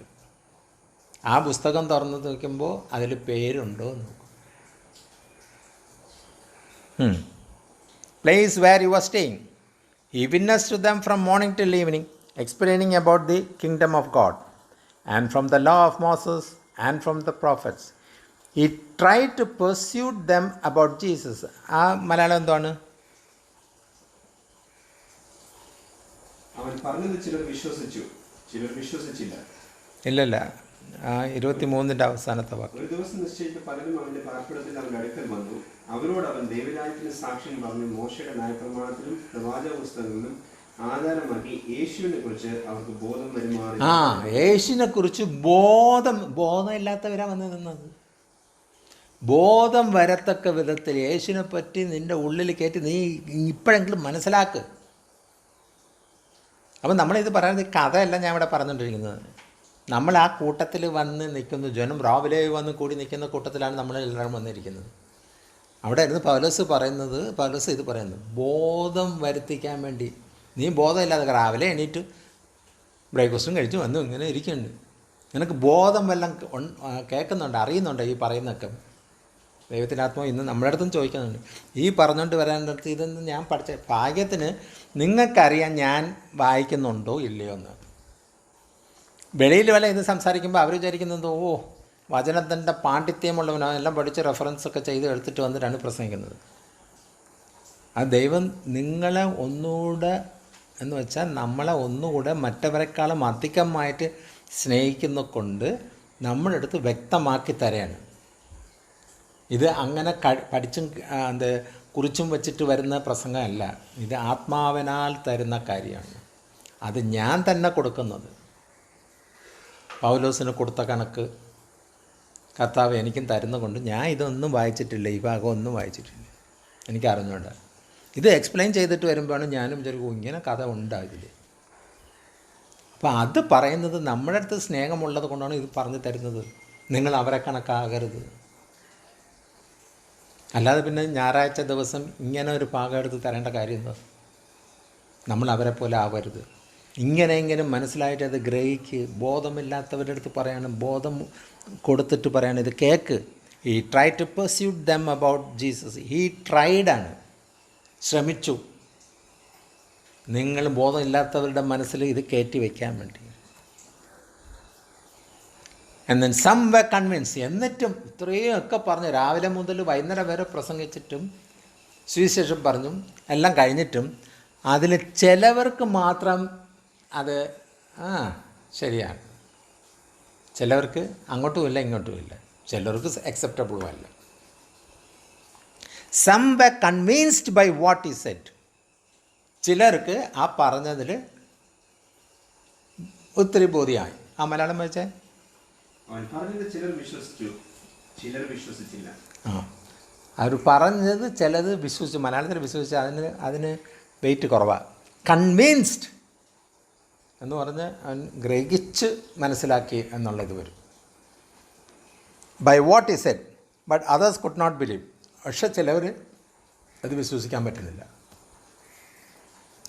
ദൈവത്തിൻ്റെ പ്രവൃത്തി അനുഭവിച്ചവരും ദൈവത്തിൻ്റെ അനുഭവങ്ങൾ, ആത്മാവിൻ്റെ പ്രവൃത്തികളൊക്കെ അനുഭവിച്ചവർ പറയുമ്പോൾ അതുമായിട്ട് ബന്ധമില്ലാത്തവർക്കൊന്നും വിശ്വസിക്കാൻ ഒക്കത്തില്ല. നമ്മൾ എപ്പോഴും ഞാൻ ചിന്തിക്കാനുണ്ട്, നമ്മുടെ കുടുംബത്തിൽ ഓരോരുത്തർക്കും ദൈവത്തിൻ്റെ പ്രവൃത്തിയൊക്കെ ചെയ്തത് നമ്മൾ ഇപ്പോഴത്തെ വിശ്വാസികളിൽ നിന്ന് മുൻകൂട്ടി വന്നവരുടെ അടുത്ത് വരെ പറഞ്ഞിട്ടും അവർക്ക് അത്ര വിശ്വാസം പോരാ.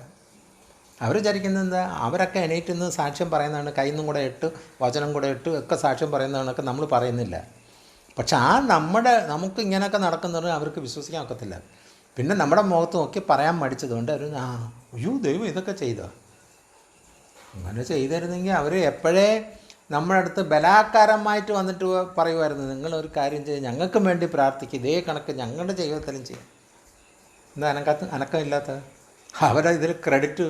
അയ്യോ അപ്പോൾ വാൾട്ടർ ബ്രദറും കുടുംബത്തിന് ക്രെഡിറ്റ് കൂടും. വേണ്ട, നമുക്ക് കിട്ടിയില്ലെങ്കിലും കുഴപ്പമില്ല, നരകത്തിൽ പോയാലും ശരി തന്നെ, ചോദിക്കാൻ പറ്റത്തില്ല. അതിൽ നമ്മുടെ അനുഭവങ്ങളല്ല പറയുന്നത്. ഞാൻ ആലോചിക്കുകയാണ്, നമ്മൾ എല്ലാ പ്രാവശ്യവും സാക്ഷ്യം പറയത്തില്ല, അങ്ങനെ ഒന്നും പറയത്തില്ല. നമ്മുടെ കാര്യത്തിന് പോവുക വരിക, തീർന്നു. പക്ഷെ നമ്മുടെ ഒരു ആവശ്യം വന്നപ്പോൾ പാസ്റ്റർ അടുത്ത് പറഞ്ഞു, ഞങ്ങൾക്ക് ഇത്രയും സമയം വേണം സാക്ഷ്യം പറയാൻ. അങ്ങനെ നമ്മൾ പറഞ്ഞ് വന്നതാണ് അന്ന് മിഷലിൻ്റെ ആ ഇൻട്രഡക്ഷനിൽ പാസ്റ്റർ പറഞ്ഞത്. അവരന്ന് റിസൈൻ ചെയ്ത് പോയപ്പോൾ ഒന്നും പറഞ്ഞില്ല, അവരിതെങ്ങനെയാണ്, ഞങ്ങളിനി ഇവിടെ നിൽക്കുന്നില്ല, പോണ്. ഇപ്പോഴതിൻ്റെ ഉത്തരം നമുക്ക് കിട്ടി. പോയി തീർന്നപ്പോഴാണ് കൊറോണ വന്നത്, അതൊക്കെ വന്നത്. അപ്പം അതെങ്കിലും ആ ഒരു വ്യക്തിയുടെ നാവിന്ന് വന്നില്ലേ. സാധാരണ ഒരാൾ പറഞ്ഞെങ്കിൽ അതിന് എഫക്റ്റ് ആവും. അതൊരു സഭയുടെ പാസ്റ്റർ, ലോകപരമായിട്ടാണെങ്കിൽ ചർച്ച് ഓഫ് ഗോഡ് ദുബായിയുടെ മെയിൻ സഭയുടെ പാസ്റ്ററാണ് പറയുന്നത്. ഇതങ്ങനെ എടുക്കാത്തത് നമ്മൾ അത് നമ്മുടെ അതൊന്നും ഇമ്പോർട്ടൻ്റ്. നിങ്ങളെ അത് ഇമ്പോർട്ടൻ്റ് ആണ്, പക്ഷേ എനിക്ക് ഇമ്പോർട്ടൻ്റാണ്. നമ്മളൊന്നും പറഞ്ഞില്ല. ഇവർ അന്ന് സാക്ഷ്യം പറഞ്ഞിട്ട് എന്താ പോണത്, റിസൈൻ ചെയ്തിട്ട് പോകണം. അതെന്തും റിസൈൻ ചെയ്ത് പോകണം. അവിടെ കെട്ടിപ്പിടിച്ച് കിടക്കുന്നവരാണ് എല്ലാം. പക്ഷെ റിസൈൻ ചെയ്ത് നമ്മൾ വന്നപ്പോൾ അത് കഴിഞ്ഞ് തീർന്നപ്പോഴാണ് അവിടുത്തെ ഇതൊക്കെ വന്ന് തീർന്നപ്പോൾ അവർക്ക് ഉൾക്കൊള്ളാൻ പറ്റിയത്. അപൂർവം ചിലവർക്ക്. അതിൽ പാസ്റ്ററുണ്ട്. അവസരം കിട്ടിയപ്പോൾ പാസ്റ്റർ അത് പറഞ്ഞു. പാസ്റ്ററിന് അവസരം കിട്ടിയത് ദൈവം അവിടെ കൊണ്ട് പറയിപ്പിച്ചു. അതും കൂടെ വച്ചിട്ടാണ് ഞാൻ ആ വീഡിയോയിലെടുത്തിട്ട് അതും കൂടെ കേട്ടപ്പോൾ അതിട്ടപ്പോൾ ഉണ്ട് നിങ്ങൾക്ക് തന്നെ പിടിക്കുന്നില്ല. എൻ്റെ ഇൻറ്റൻഷൻ വേറെയാണ്, ആത്മാവിൻ്റെ ഇൻറ്റൻഷൻ വേറെയാണ്. എന്നിട്ട് ഞാനിലേക്ക് നമ്മളൊക്കെ പറയാനെടുത്ത് സമയം ചോദിച്ച് അങ്ങനെ പിടിച്ച് പ്രത്യേക രീതിയിലാണ് സാക്ഷ്യങ്ങൾ പറഞ്ഞത്. മറ്റവരെല്ലാം വന്ന് എല്ലാ ഞായറാഴ്ച ഇരുന്നിട്ട് സാക്ഷ്യം പറഞ്ഞു. അതിലെന്താ വല്ലവനും എന്ന് പറഞ്ഞിട്ട് അവിടെ വരും. പക്ഷെ നമ്മുടെ സാക്ഷ്യത്തിന് വ്യത്യാസമുണ്ട്. അപ്പോൾ നമ്മുടെ ഇത് കണ്ടിട്ടാണോ എനിക്കറിഞ്ഞൂടെ. മിഷലിനും എങ്ങനെ തോന്നി?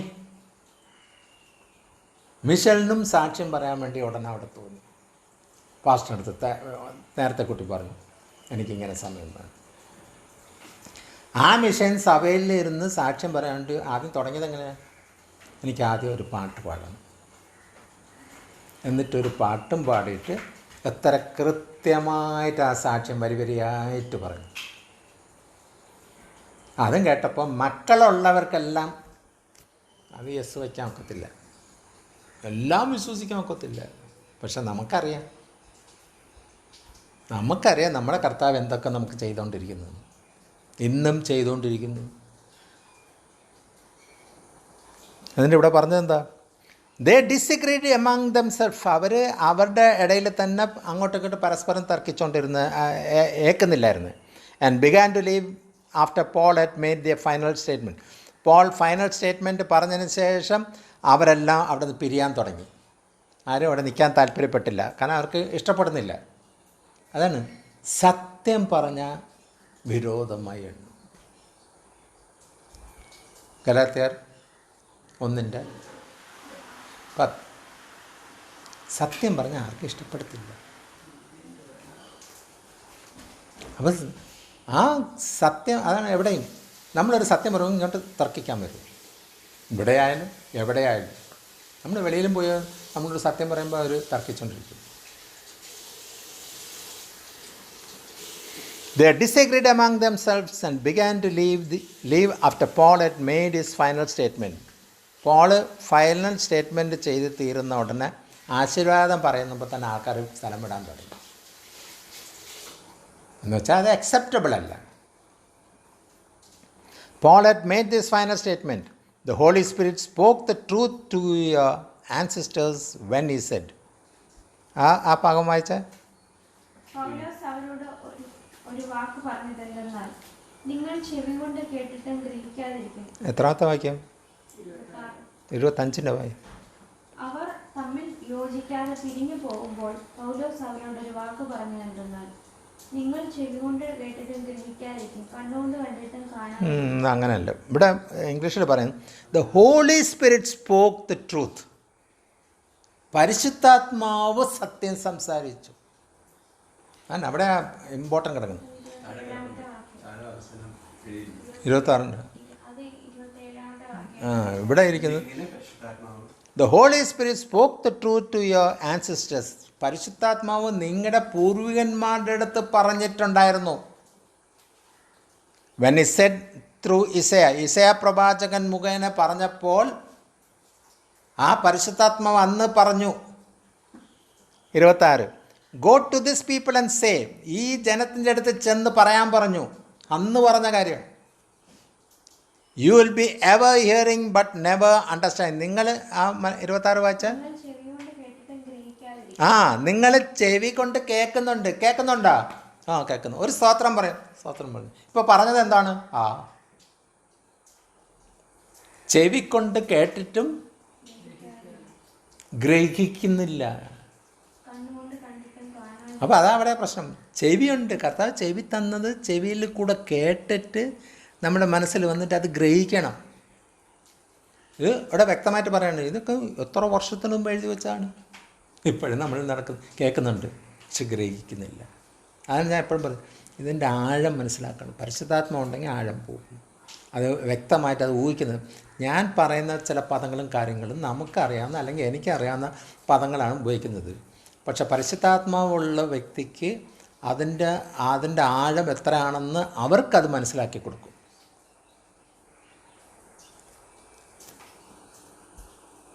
എന്നിട്ട് പറയുന്നത് U will be ever hearing but never understanding.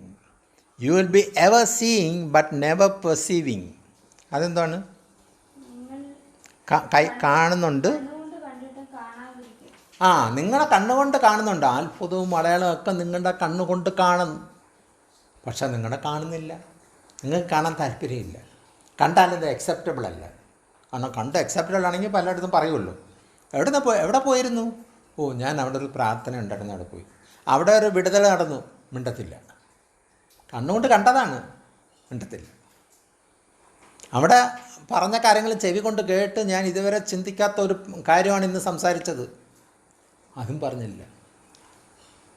കുറച്ച് നാണയം കയ്യിലുണ്ടായിട്ട് ഒരു നാണയം കയ്യിൽ നിന്ന് കളഞ്ഞു പോയപ്പോൾ അവിടെ മുഴുക്കുകയും തപ്പി നടന്ന് അവസാനം നാണയം കിട്ടിയപ്പോൾ ആ സെർവൻറ്റ് സന്തോഷം കൊണ്ട് തുള്ളിച്ചാടി വീട്ടിൽ നിന്ന് വെളിയിറങ്ങി അയൽവാസി എല്ലാം കൂടെ കൂട്ടി ഇങ്ങോട്ട് എല്ലാവരും ഒരു കാര്യം പറയട്ടെ. എല്ലാം വന്നിരുന്നപ്പോൾ എൻ്റെ കയ്യിൽ കുറച്ച് പൈസ ഉണ്ടായിരുന്നു. അതിപ്പോൾ ഞങ്ങളറിയേണ്ട കാര്യമില്ലല്ലോ. ഉണ്ടായിരുന്നു, പക്ഷെ അതിന്ന് ഒരു നാണയം കളഞ്ഞു പോയി.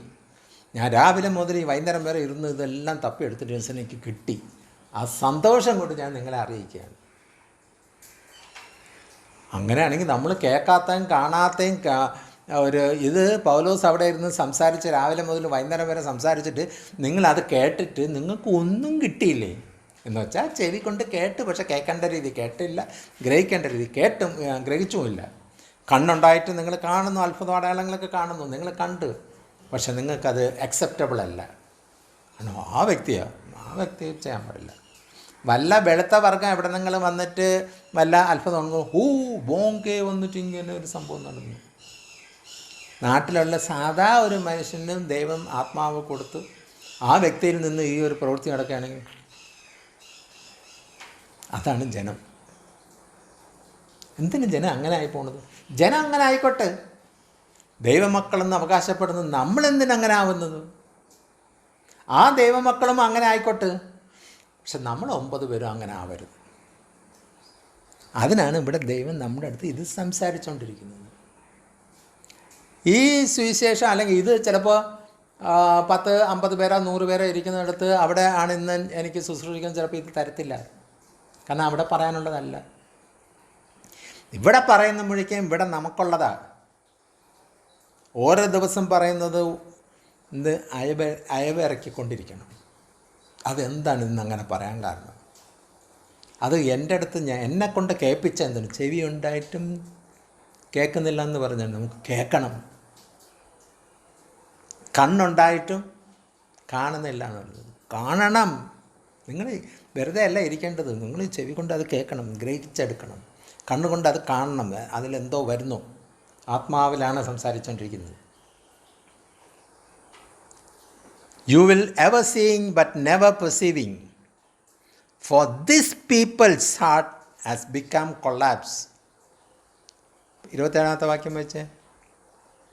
ഞാൻ അവരെ സൗഖ്യമാക്കാതെയും ഇരിക്കേണ്ടതിന് ഈ ജനത്തിന്റെ ഹൃദയം തടിച്ചിരിക്കുന്നു. ഞാൻ അവരെ സൗഖ്യമാക്കാതെ ഇരിക്കാൻ വേണ്ടിയാണ് ഇവർ ഈ പ്രവർത്തിക്കുന്നത്. അവരുടെ ഹൃദയങ്ങളൊക്കെ തടിച്ചിരിക്കുന്നു. അതായത് ഞാൻ ഇവിടെ അത്ഭുത അടയാളം ചെയ്യരുത്. സൗഖ്യമാക്കുന്നതെന്ന് പറഞ്ഞാൽ അന്ന് പറഞ്ഞ ഷൈൻ സംസാരിച്ചപ്പോൾ എന്താ പറയുന്നത് കേട്ട്, ഈ പനിയും ജലദോഷവും കുഷ്ഠരോഗവും മാത്രമല്ല സൗഖ്യമാവുന്നത്. നമ്മുടെ മനസ്സിൽ ചിന്തിക്കാൻ പറ്റുന്നില്ല, ഓർമ്മ നിൽക്കുന്നില്ല, അതും ഒരു രോഗമാണ്. കാരണം നമ്മൾ ഡോക്ടറെ അടുത്ത് ചെന്നിട്ടുണ്ട്, എല്ലാ രോഗവുമായിട്ട് ഡോക്ടറെ അടുത്ത് പോകുമ്പോൾ എന്തോ എൻ്റെ ഉള്ളിൽ എന്തോ ഒരു അത് രോഗമായിട്ടൊന്നും കാണുന്നില്ല. ഓയിൻമെൻറ്റ് ഇടാനുള്ളതുമല്ല, ടാബ്ലറ്റ് കഴിക്കാനുള്ളതുമല്ല, ഒന്നുമില്ല എന്ന് പറയുമ്പോഴാണ് പറയുന്നത് ഒരു കാര്യം സൈക്കാട്രിസ്റ്റിൻ്റെ അടുത്ത് പോകാൻ. അവിടെ ചെല്ലുമ്പോൾ ഗുളിയൊന്നും തരുന്നില്ല. ഗുളിക തരുന്നത് ഉറങ്ങാൻ. അവൻ ചിലപ്പോൾ ഉണർന്ന് വരുമ്പോൾ ബഹളം വയ്ക്കുന്നതിൻ്റെ അടുത്ത് പോയി കിടക്കാൻ വേണ്ടിയുള്ള ഉറക്ക ഗുളിയാണ് കൊടുക്കുന്നത്. അപ്പോൾ അതൊരു രോഗമാണ്. ഭൂതം വന്ന വ്യക്തി ഡോക്ടറെ അടുത്ത് പോയി തരുന്ന ഭൂതം എൻ്റെ ശരീരത്തിൽ മുഴിക്കാൻ ഭൂതം 17 ലിഗ്യോൺ. ഏത് ഡോക്ടറുണ്ട് ഈ ലോകത്ത് ആ രോഗത്തിനൊന്ന് മാറ്റാൻ?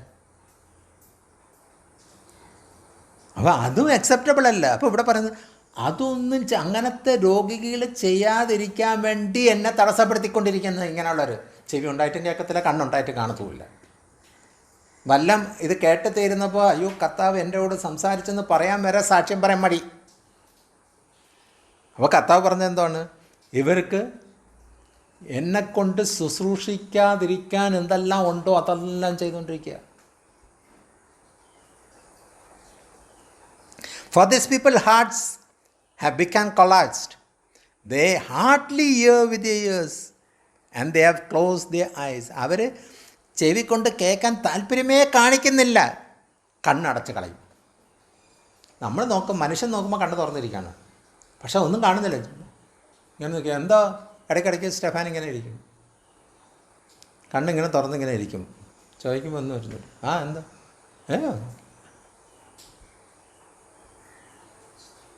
And they hardly hear with their ears and they have closed their eyes.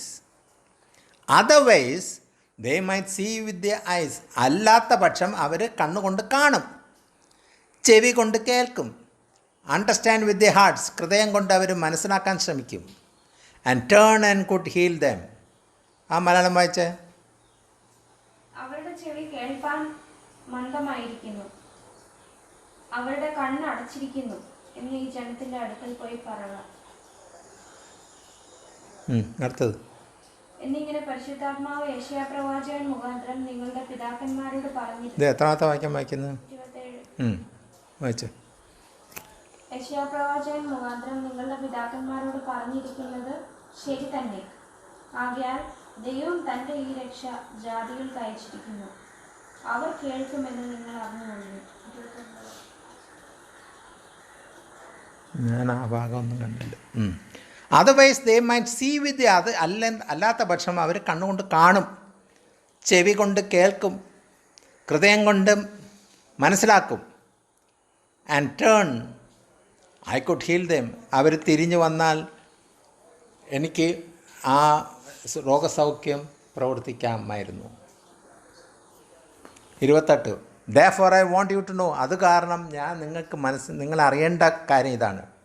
That God salvation, ദൈവത്തിൻ്റെ സാൽവേഷൻ എന്ന് പറഞ്ഞാൽ രക്ഷ, ദൈവത്തിൻ്റെ രക്ഷ has been send to the gentiles. അതുകൊണ്ട് ദൈവത്തിൻ്റെ രക്ഷ നിങ്ങളുടെ അടുത്തല്ല വന്നിരിക്കുന്നത്, ഇപ്പോൾ ജാതികളുടെ അടുത്താണ് ഞാൻ കൊടുത്തിരിക്കുന്നത്. അത് അവിടെ വിട്ടിരിക്കുക.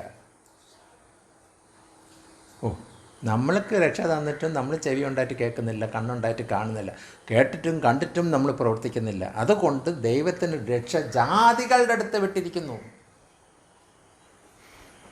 Has been send to the gentiles and they will listen. എന്നിട്ട് പറയുന്നത് അവരത് കേൾക്കുമെന്ന്. എല്ലാം അറിയുന്നവൻ കേൾക്കത്തില്ല, അവനെല്ലാം അറിഞ്ഞിരിക്കുന്നു. കർത്താവ് ഇപ്പോൾ വരണം, പോകണം, ഒന്നാമത്തെ ലിസ്റ്റിൽ ഞാനാണ് എന്നാണ് വൈപ്പ്. എല്ലാവരും ഒന്നാമത്തെ ലിസ്റ്റിൽ ഒരാളിലേ പോവുള്ളൂ, രണ്ടാമത്തെ ലിസ്റ്റിൽ രണ്ടാമത്തെ ആൾ, മൂന്നാമത്തെ. എല്ലാവരും ആദ്യം പോണവരാണ്. കർത്താവിൻ്റെ രണ്ടാം വരവിന് വേണ്ടി കാത്തിരിക്കുകയാണ്. കൊറോണ വരുന്ന ലക്ഷണം ഉണ്ടല്ലോ നിങ്ങളുടെ അടുത്ത്. ഞങ്ങൾ പ്രാർത്ഥിക്കുന്നത് അതൊന്നും വരത്തില്ല, കാരണം അവനെ അവിടെ പോകാൻ വയ്യ. കൊറോണ വരുന്നെങ്കിൽ വരട്ടെ. ഇപ്പം എവിടെ ഓടിയാലും രക്ഷയില്ല. വീട്ടിനകത്തൊക്കെ ഇരിക്കാൻ പറഞ്ഞാൽ നമ്മൾ ലോകപരമായിട്ട് അധികാരമുള്ളവർ പറയുന്നത് കൊണ്ട് നമ്മൾ ഇരിക്കുന്നു. രോഗം ഇപ്പം തട്ടിമുട്ടിയും അല്ല വരുന്നത്. 3 മാസ്ക് വെച്ച് നടക്കണമെന്നൊക്കെ പറയുന്നു. അപ്പം അവിടെ ഒന്നുമില്ല, അത് വരേണ്ടത് വരും. അപ്പം നമ്മൾ അത് നോക്കേണ്ട കാര്യമില്ല. അപ്പോൾ ഇവിടെ പറഞ്ഞത് എന്താണ്? Has been send to the gentiles and they will. ജാതികളുടെ അടുത്ത് ആ രക്ഷ വിട്ടപ്പോൾ അവർ കേൾക്കുന്നു. അപ്പോൾ ജാതികളുടെ അടുത്ത് പറയുമ്പോൾ അവർ കേൾക്കുന്നു. എന്തുകൊണ്ട് നമുക്ക് കേട്ടിട്ടുണ്ട്? നമ്മൾ കർത്താവിനെ രുചിച്ചറിഞ്ഞ് കർത്താവിൻ്റെ പ്രവൃത്തികളെല്ലാം നമ്മൾ അനുഭവിച്ച് കർത്താവ് നമ്മുടെ അടുത്ത് ദൂത് പറഞ്ഞതെല്ലാം നടന്നു. ഇതെല്ലാം പറഞ്ഞിട്ട് എന്നിട്ടും നമ്മൾ ഇന്ന് കേൾക്കുന്നില്ല. ഇത് കേൾക്കുന്നുണ്ട്.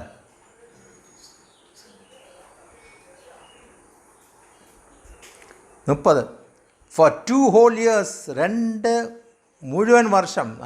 നമ്മൾ 2 വർഷം ആവാറായി കർത്താവിൻ്റെ ദൂത. ഇന്ന് സെപ്റ്റംബർ അവസാനമാകുമ്പോൾ 2 വർഷമാകും. നമ്മുടെ അടുത്ത് തന്നെ സംസാരിക്കുന്നത്. For 2 whole years Paul stayed there in his own rented house and welcomed all who came to see him. എന്നിട്ട് വാടക വീട്ടിൽ 2 വർഷം പൂർണ്ണമായിട്ട് അവിടെ താമസിച്ചിട്ട് അവിടെ വന്നവരെല്ലാം റിസീവ് ചെയ്തു. He proclaimed the kingdom of God. സ്വർഗരാജ്യത്തിനെ പറ്റി പ്രൊക്ലെയിം ചെയ്തു. And taught about the Lord Jesus Christ. എന്നിട്ട് യേശുവിനെ പറ്റി അവരുടെ അടുത്ത് പഠിപ്പിച്ചു 2 വർഷം. With all boldness. ഞാൻ ഇപ്പം നേരത്തെ പറഞ്ഞതാണ്. മലയാളം വായിച്ചാൽ അത് ഓൾ ബോൾഡ്നെസ്. അവർ കൂലിക്ക് വാങ്ങിയ വീട്ടിൽ 2 സംവത്സരം മുഴുവൻ പാർത്തു. തന്റെ അടുക്കൽ വരുന്നവരെയൊക്കെയും കൈക്കൊണ്ട് പൂർണ്ണ പ്രാഗൽഭ്യത്തോടെ വിഘ്നം കൂടാതെ ദൈവരാജ്യം പ്രസംഗിച്ചും കർത്താവായ യേശു ക്രിസ്തുവിനെ കുറിച്ച് ഉപദേശിച്ചും പോന്നു. With all boldness. പൂർണ്ണ പ്രാഗൽഭ്യത്തോടുകൂടി. ഞാൻ നേരത്തെ പറഞ്ഞ കൊട്ടാരത്തിൽ നിന്ന് വിരൽ ചൂണ്ടി സംസാരിക്കാൻ കഴിവുണ്ടോ എന്നാണ് തിരക്കുന്നത്. അങ്ങനെ ബോൾഡ്നെസ്സോടുകൂടി, വിത്തൗട്ട് ഹിൻഡ്രൻസ്.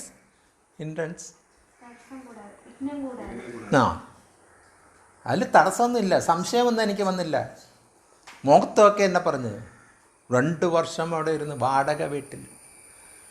ഭാഗ്യത്തിന് ദൈവം ഫുൾ പൈസ കൊടുത്ത് വാങ്ങിക്കാൻ ഒരു വീട് വന്നു.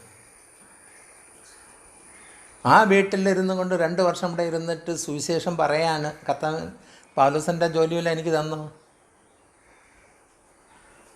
നിനക്കുമെല്ലാം തന്നു. ഇവിടെ ഇരുന്ന് സുവിശേഷം പറയാണ്. നമ്മൾ കേൾക്കാത്തതും ഗ്രഹിക്കാത്തതും ദൈവം ആത്മാവിൽ ഗ്രഹിപ്പിച്ച് തന്നിട്ട് ഇവിടെ പറഞ്ഞുകൊണ്ടിരിക്കുകയാണ്. ഞാൻ പറയുമ്പോൾ അവനും കേൾക്കും, അവൻ പറയുന്നതും ഞാനും എടുക്കും. കാരണം പറയുന്നതെല്ലാം ദൈവത്തിൻ്റെ ദൂതുകളും വചനങ്ങളുമാണ്. അത് കേൾക്കണം. അല്ലാതെ ഞാനെല്ലാം തികഞ്ഞെന്നുള്ള ഭാവത്തിലല്ല ഇരിക്കുന്നത്. അത് കേൾക്കണം. 2 വർഷം കൊണ്ട് കർത്താവ് ഇവിടെ തന്നിട്ട് നമ്മൾ എടുത്തോ. അപ്പോൾ അവിടെ പറയുന്നത് ധൈര്യപൂർവ്വം പറഞ്ഞു. അവിടെ കാര്യങ്ങൾ വരുന്നത് ഇത് ദൈവത്തിൻ്റെ ആത്മാവ് നമ്മുടെ അടുത്ത് പറയുന്നത് തന്നെ. 2 വർഷം ആവാറായി, ഗ്രഹിക്കാത്ത ഭാഗത്തു നിന്നും ഗ്രഹിപ്പിച്ചുകൊണ്ടിരിക്കുന്നു. ഈ ഭാഗങ്ങൾ ജീവിതത്തിൽ വായിച്ചിട്ടില്ല.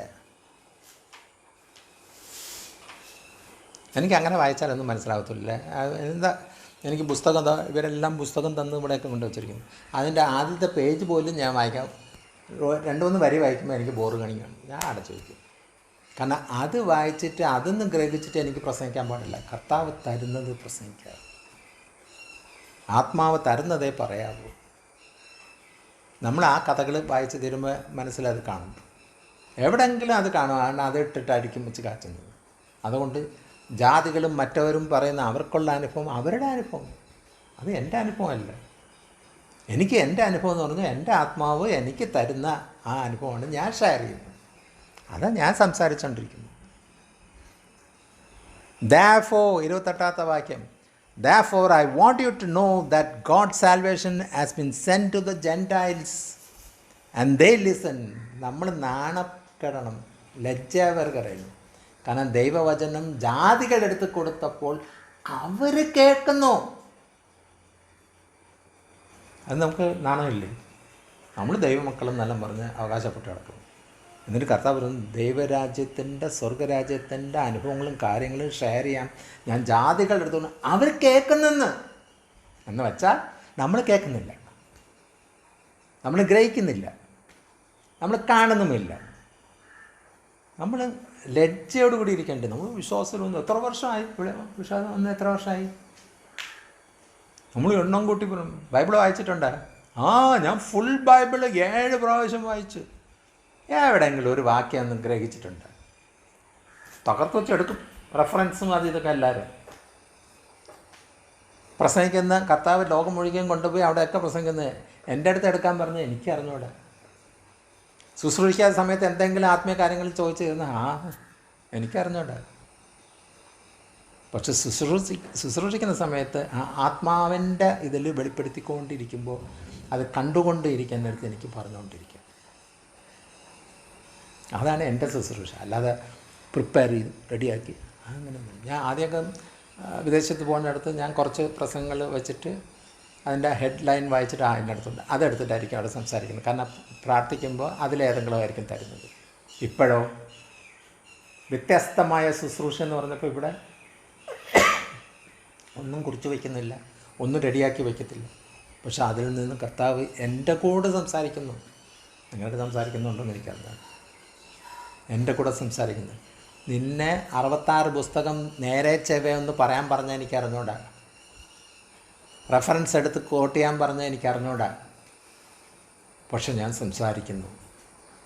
അത് തന്നെ ദൈവകൃപ എന്ന് വെച്ചാൽ ആത്മാവിൻ്റെ കൃപ കൊണ്ടുള്ളത് കൊണ്ടേ ഇത് പറയാൻ പറ്റുള്ളൂ. അതുകൊണ്ട് ഞാൻ എപ്പോഴും സ്തുതിച്ചു കൊണ്ടേയിരിക്കുന്നുണ്ട്. ഞാൻ നിങ്ങളെ ബോധ്യപ്പെടുത്താൻ വേണ്ടി സ്തുതിച്ചുകൊണ്ടിരിക്കേണ്ട കാര്യമില്ല. അങ്ങനെ ജാതികളുടെ അടുത്ത് ചെല്ലുന്ന മുമ്പ് നമ്മളത് പ്രാപിച്ചിട്ട് നമ്മൾ കേൾക്കാൻ ശ്രമിക്കുക, നമ്മൾ കാണാൻ ശ്രമിക്കുക. അത്ഭുത അടയാളങ്ങൾ നമ്മുടെ ജീവിതത്തിൽ നടക്കട്ടെ. അതിനായിരിക്കും 2 വർഷം ഇവിടെ ഇരിക്കുന്നത്. 2 വർഷം പൂർത്തിയാക്കുന്ന മുമ്പ് ഇതെല്ലാം നമ്മൾ പ്രാപിച്ചെടുക്കണം. അടുത്ത ഒക്ടോബർ 1-ാം തീയതി ആകുമ്പോൾ നമ്മളൊരു വ്യത്യസ്ത മനുഷ്യരായിരിക്കണം.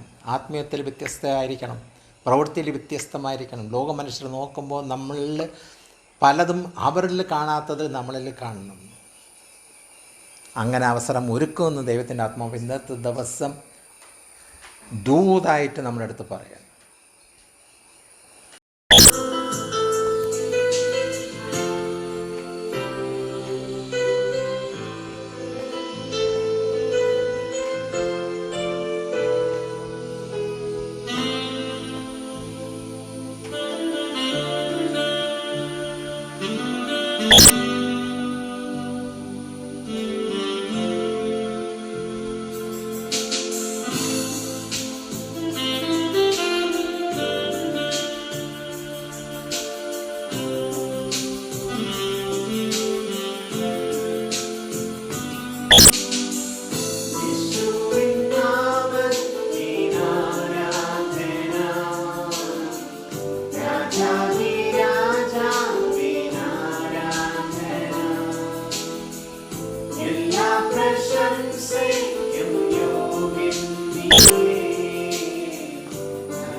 നമുക്ക് തന്ന വിഷയം ദൈവം തന്നത് സെയിം തന്നെയാണ്. കണ്ണുണ്ടായിട്ടും കാണാതിരിക്കരുത് എന്ന് ദൈവം നമ്മളോട് അരുളി ചെയ്യും. അടുത്ത ഭാഗം അപ്പോസ്തല പ്രവൃത്തിയിൽ നിന്നാണെങ്കിലും അതിനൊരു ആത്മീയ അർത്ഥത്തോടെ കർത്താവ് തന്നിരിക്കുന്നത് ലൂക്കോസിന്റെ സുവിശേഷത്തിൽ തന്നെയാണ്. പരീക്ഷന്മാരെല്ലാവരും കർത്താവിനെ കുറിച്ച് കുറ്റം കണ്ടുപിടിക്കാൻ എല്ലാം വന്നപ്പോൾ കർത്താവ് ദൈവരാജ്യത്തെക്കുറിച്ച് എല്ലാം മനസ്സിലാക്കി കൊടുത്തിട്ടും അവർക്ക് മനസ്സിലാകാതെ ഇരുന്നപ്പോൾ, അല്ലെങ്കിൽ ദൈവരാജ്യത്തെക്കുറിച്ച് പറഞ്ഞിട്ട് മനസ്സിലാകാതെ അത് കേട്ടിട്ട് കേൾക്കാതെ പോലെ നടക്കുന്ന സമയത്ത് കർത്താവ് ഒരു ഉദാഹരണം പറഞ്ഞ് അവരെ മനസ്സിലാക്കാൻ വേണ്ടി ശ്രമിക്കുകയാണ്. ആ ഉദാഹരണത്തിലേക്ക് നമുക്ക് കടന്നു വരാം. ലൂക്കോസിന്റെ സുവിശേഷം 16-ാം അധ്യായം 22, 23, 24. ആ ദരിദ്രൻ മരിച്ചപ്പോൾ ദൂതന്മാർ അവനെ അബ്രഹാമിന്റെ മടിയിലേക്ക് കൊണ്ടുപോയി. ധനവാനും മരിച്ചു, അടക്കപ്പെട്ടു. പാതാളത്തിൽ യാതന അനുഭവിക്കുമ്പോൾ മേലോട്ട് നോക്കി ദൂരത്തു നിന്ന് അബ്രഹാമിനെയും അവന്റെ മടിയിലെ ലാസറിനെയും കണ്ടു. അബ്രഹാം പിതാവേ, എന്നോട് കനിവുണ്ടാകണമേ. ലാസർ വിരലിന്റെ അറ്റം വെള്ളത്തിൽ മുക്കി എന്റെ നാവിനെ തണുപ്പിക്കേണ്ടതിന് അവനെ അയക്കണമേ. ഞാൻ ഈ ജ്വാലയിൽ കിടന്ന് വേദന അനുഭവിക്കുന്നു എന്ന് വിളിച്ചു പറഞ്ഞു. അബ്രഹാം, മകനെ, നിന്റെ ആയുസ്സിൽ നീ നന്മയും ലാസർ അവനും തിന്മയും പ്രാപിച്ചു എന്ന് ഓർക്കുക. ഇപ്പോൾ അവൻ ഇവരെ ആശ്വസിക്കുന്നു, നീയോ വേദന അനുഭവിക്കുന്നു. അത്രയുമല്ല, ഞങ്ങൾക്കും നിനക്കും നടുവേ വലിയൊരു പിളർപ്പുണ്ടായിരിക്കുന്നു. ഇവിടെ നിന്ന് നിങ്ങളുടെ അടുക്കൽ കടന്നു വരുവാൻ ഇച്ഛിക്കുന്നവർക്ക് കഴിവില്ല, അവിടെ നിന്ന് ഞങ്ങളുടെ അടുക്കൽ കടന്നു വരുവാനും പാടില്ല എന്ന് പറഞ്ഞു. കർത്താവ് യേശുക്രിസ്തു പറഞ്ഞതുപോലെ പരീക്ഷന്മാരും എല്ലാവരും ഒരിക്കൽ കർത്താവ് ദൈവരാജ്യത്തെക്കുറിച്ച് എല്ലാം പറഞ്ഞിട്ടൊന്നും അത് മനസ്സിലാക്കിയിട്ട് പോലും അത് അംഗീകരിക്കാനോ അതനുസരിക്കാനോ കൂട്ടാക്കാതെ ഇരിക്കുന്ന സമയത്ത് കർത്താവ് പറയുന്നൊരു ഉദാഹരണമാണിത്. എന്നാൽ ഈ ഉദാഹരണത്തിൽ കർത്താവ് വ്യക്തമാക്കി രണ്ട് സംഭവം വ്യക്തമാക്കിയുണ്ട്. നമ്മൾ ആ വായിക്കുമ്പോൾ നമുക്ക് മനസ്സിലാവുന്ന ധനവാന്റെയും ലാസറിന്റെയും കഥയാണല്ലോ എന്ന് തോന്നും. പക്ഷെ ധനവാനും ലാസറിന്റെയും കഥയിനെക്കാട്ടും കർത്താവ് ഇതിൽ പൊരുൾ വ്യക്തമാക്കി അവിടെ ഇരിക്കുന്നവരോട് പറഞ്ഞ് മനസ്സിലാക്കുന്നുണ്ട്. ഈ പൊരുളാണ് പ്രാധാന്യം. ഇതിൽ പൊരുളെന്ന് ഞാൻ പറയാൻ കാരണം എന്ന് വെച്ച് കഴിഞ്ഞാൽ, ഒരു മനുഷ്യൻ ഭൂമിയിൽ ജീവിച്ചിരിക്കുന്നതിന് ശേഷം അല്ലെങ്കിൽ ജീവിച്ചിരുന്നപ്പോൾ നടന്ന സംഭവം, അതിനുശേഷം മരിച്ചതിന് ശേഷം നടക്കുന്ന സംഭവം കർത്താവ് ഈ ഉദാഹരണത്തിൽ കൂടെ കർത്താവ് പറയുമ്പോൾ അത് സത്യമാണ്. എന്ന് വെച്ച് കഴിഞ്ഞാൽ കർത്താവിന് മാത്രമേ അറിയുള്ളൂ ഒരുവൻ മരിച്ചാൽ എന്ത് സംഭവിക്കും, ജീവിച്ചിരിക്കുമ്പോഴും എന്ത് സംഭവിക്കും. നമ്മുടെ ഹൃദയങ്ങളെ എല്ലാം നന്നായി അറിയുന്ന കർത്താവിന് അറിയാം ഒരാൾ ജീവിച്ചിരിക്കുമ്പോൾ നടക്കുന്ന സംഭവം, അതിനുശേഷം മരണാനന്തരം എന്ത് നടക്കുമെന്ന് വ്യക്തമാക്കി അറിയുന്ന ഒരു സംഭവം കർത്താവ് അത് വ്യക്തമാക്കി പരീക്ഷന്മാരും എല്ലാവരും ഇരിക്കിയ സമയത്ത് കർത്താവ് ഒരു ഉദാഹരണത്തെ കൂടെ പറഞ്ഞ് മനസ്സിലാക്കിയാണ്. ഇവിടെ ഉദാഹരണം പറയുമ്പോൾ ശ്രദ്ധിക്കേണ്ട ഒരു കാര്യം, ഇവിടെ രണ്ട് വ്യക്തികളെ കുറിച്ച് നമ്മൾ വായിക്കുമ്പോൾ കാണാം. ഒന്ന് ധനവാനും ലാസറും. എന്നാൽ ലാസറിന്റെ പേര് വ്യക്തമാക്കി ഇവിടെ പറയുന്നുണ്ട്, ഈ ധനവാന്റെ പേര് ഇവിടെ പറയുന്നില്ല. ഈ ധനവാന്റെ പേര് പറയാതെ ലാസറിന്റെ പേര് പറയുകയും ധനവാൻ സംസാരിക്കുന്ന ഭാഗം വചനത്തിലുള്ളതും എന്നാൽ ലാസർ ഈ വചനത്തിൽ ഒരിടത്തും സംസാരിക്കുന്ന ഭാഗവും കാണാനില്ല. ഞാനിത് പറയാൻ കാരണം ഞാൻ ഒരുപാട് വായിച്ചപ്പോൾ എനിക്ക് കുറച്ച് ചിന്തിക്കാൻ തുടങ്ങി. ധനവാനെ കുറിച്ച് പേരില്ല, പക്ഷെ ധനവാൻ സംസാരിക്കുന്നതിനെ കുറിച്ച് അയാളുടെ ആ വ്യക്തിത്വം അല്ലെങ്കിൽ ആ വ്യക്തിത്വത്തിനെയാണ് കർത്താവ് പ്രാധാന്യം ഇവിടെ കാണിക്കുന്നത്. ആ വ്യക്തിയുടെ പേരോ പ്രസക്തിയോ ഒന്നും ഇവിടെ കാണിക്കുന്നില്ല. എന്നാൽ ഈ ലാസറിനെ കുറിച്ച് വചനം പറയുമ്പോൾ ലാസറിന്റെ പേരും അവന്റെ അവസ്ഥയും അവന്റെ വ്യക്തിത്വവും എല്ലാം കർത്താവ് വചനത്തിൽ കൂടെ വ്യക്തമായി മനസ്സിലാക്കുന്നു. എന്നാൽ ഈ ലാസറിനെ കൊണ്ട് സംസാരിപ്പിക്കാൻ അബ്രഹാം സമ്മതിക്കുന്നില്ല. ഞാനത് ഒരുപാട് വായിച്ചപ്പോൾ ഒരുപാട് ചിന്തിപ്പിക്കാനിടയായി. എന്ന് വെച്ച് കഴിഞ്ഞാൽ ദൈവത്തിന്റെ മക്കളെ ദൈവം എത്രത്തോളം കരുതുന്നു, കാക്കുന്നു എന്നെല്ലാം നമ്മൾ വായിച്ചു മനസ്സിലാക്കണം. കാരണം ഈ ലാസറിനെ കുറിച്ച് പേരെടുത്ത് പറയുമ്പോഴും ഈ ലാസറിനെ കുറിച്ച് സംസാരിപ്പിക്കാൻ പോലും ദൈവം കൊടുക്കുന്നില്ല. കാരണം ഈ ലോകത്തിന്റെ ഈ ചിന്തയിൽ നിൽക്കുന്ന വ്യക്തികളോട് സംസാരിപ്പിക്കാൻ ദൈവം അനുവദിക്കില്ല. അബ്രഹാമാണ് അതിന് പകരം ഇരുന്ന് സംസാരിക്കുന്നത്. നമ്മൾ വചനം വായിക്കുമ്പോൾ എല്ലാം മനസ്സിലാക്കണം. പലപ്പോഴും നമ്മുടെ പ്രശ്നങ്ങൾ വരുമ്പോഴും എല്ലാം വരുമ്പോൾ ദൂതനാണ് പലയിടത്തും വരുന്ന സംസാരിക്കുന്നതും പ്രവർത്തിക്കുകയും ചെയ്യുന്നത്. അത് ദൈവം പലയിടത്തും നമുക്ക് അനുഭവത്തിൽ കൂടെയും പഴയ നിയമത്തിൽ വായിക്കുമ്പോഴും പുതിയ നിയമത്തിലും പല അത്ഭുതങ്ങളും അടയാളങ്ങളും കാണുമ്പോഴും ദൈവം തന്റെ ദൂതനെ അയച്ച് ദൈവത്തിന് വേണ്ടി ദൈവത്തിന്റെ പ്രവൃത്തി കാണിക്കുകയും തന്റെ മക്കളെ എത്രത്തോളം ചേർക്കുവാൻ കാക്കുന്നു എന്ന് മനസ്സിലാക്കാൻ നമുക്ക് ഈ വചനത്തിൽ നിന്ന് ഒരുപാട് കാര്യം മനസ്സിലാക്കാം. എന്നാൽ ഇവിടെ വായിച്ചു വരുമ്പോൾ അതിന്റെ 19-ാം വാക്യത്തിൽ ഇങ്ങനെ വായിക്കുന്നു, ധനവാനായ ഒരു മനുഷ്യനുണ്ടായിരുന്നു. അവൻ ധൂമവസ്ത്രവും പട്ടും ധരിച്ച് ദിനം പ്രതി ആഡംബരത്തോട് സുഖിച്ചുകൊണ്ടിരുന്നു. അത് വ്യക്തമാക്കി ആ വ്യക്തിയുടെ വ്യക്തിത്വം അല്ലെങ്കിൽ ഈ ധനവാന്റെ പേര്, ഞാൻ നിങ്ങളെ പറഞ്ഞു ധനവാന്റെ പേര് പറയാതെ അവന്റെ വ്യക്തിത്വം അല്ലെങ്കിൽ അവന്റെ രീതി, അവന്റെ ജീവിത രീതി, അവൻ എങ്ങനെയാണ് ഈ ഭൂമിയിൽ ജീവിച്ചത്, അതിനാണ് കർത്താവ് പ്രാധാന്യമായിട്ട് പറയുന്നത്. അല്ലാതെ ഈ ധനവാന്റെ പേരിനോ ഒന്നും പ്രസക്തിയില്ല. കർത്താവ് വ്യക്തമാക്കി ഉദാഹരണത്തിൽ കൂടെ പറഞ്ഞു വരുന്നത് ആ വ്യക്തി എങ്ങനെ ആയിരുന്നു ഈ ഭൂമിയിൽ ജീവിച്ചത് എന്ന് വെച്ച് കഴിഞ്ഞാൽ ഒന്നിനും കുറവില്ലാതെ ആഡംബരത്തോടെ വളരെ എല്ലാം ഉണ്ടായിരുന്ന ഒരു വ്യക്തി എന്ന് വെച്ച് കഴിഞ്ഞാൽ അവൻ ഉള്ളത് കണക്ക് അവൻ ആഡംബരത്തോടെ തന്നെയാണ് ജീവിക്കുന്നത്. ഒരുവൻ ആഡംബരത്തോടെ ജീവിക്കണമെങ്കിൽ ഈ ഭൂമിയിൽ ജീവിക്കണമെങ്കിൽ അവൻ ഉണ്ടാവണം. ഇല്ലാതെ അവന് ആഡംബരത്തോട് സുഖിച്ച് അതിനനുസരിച്ച് ജീവിക്കാൻ സാധിക്കില്ല.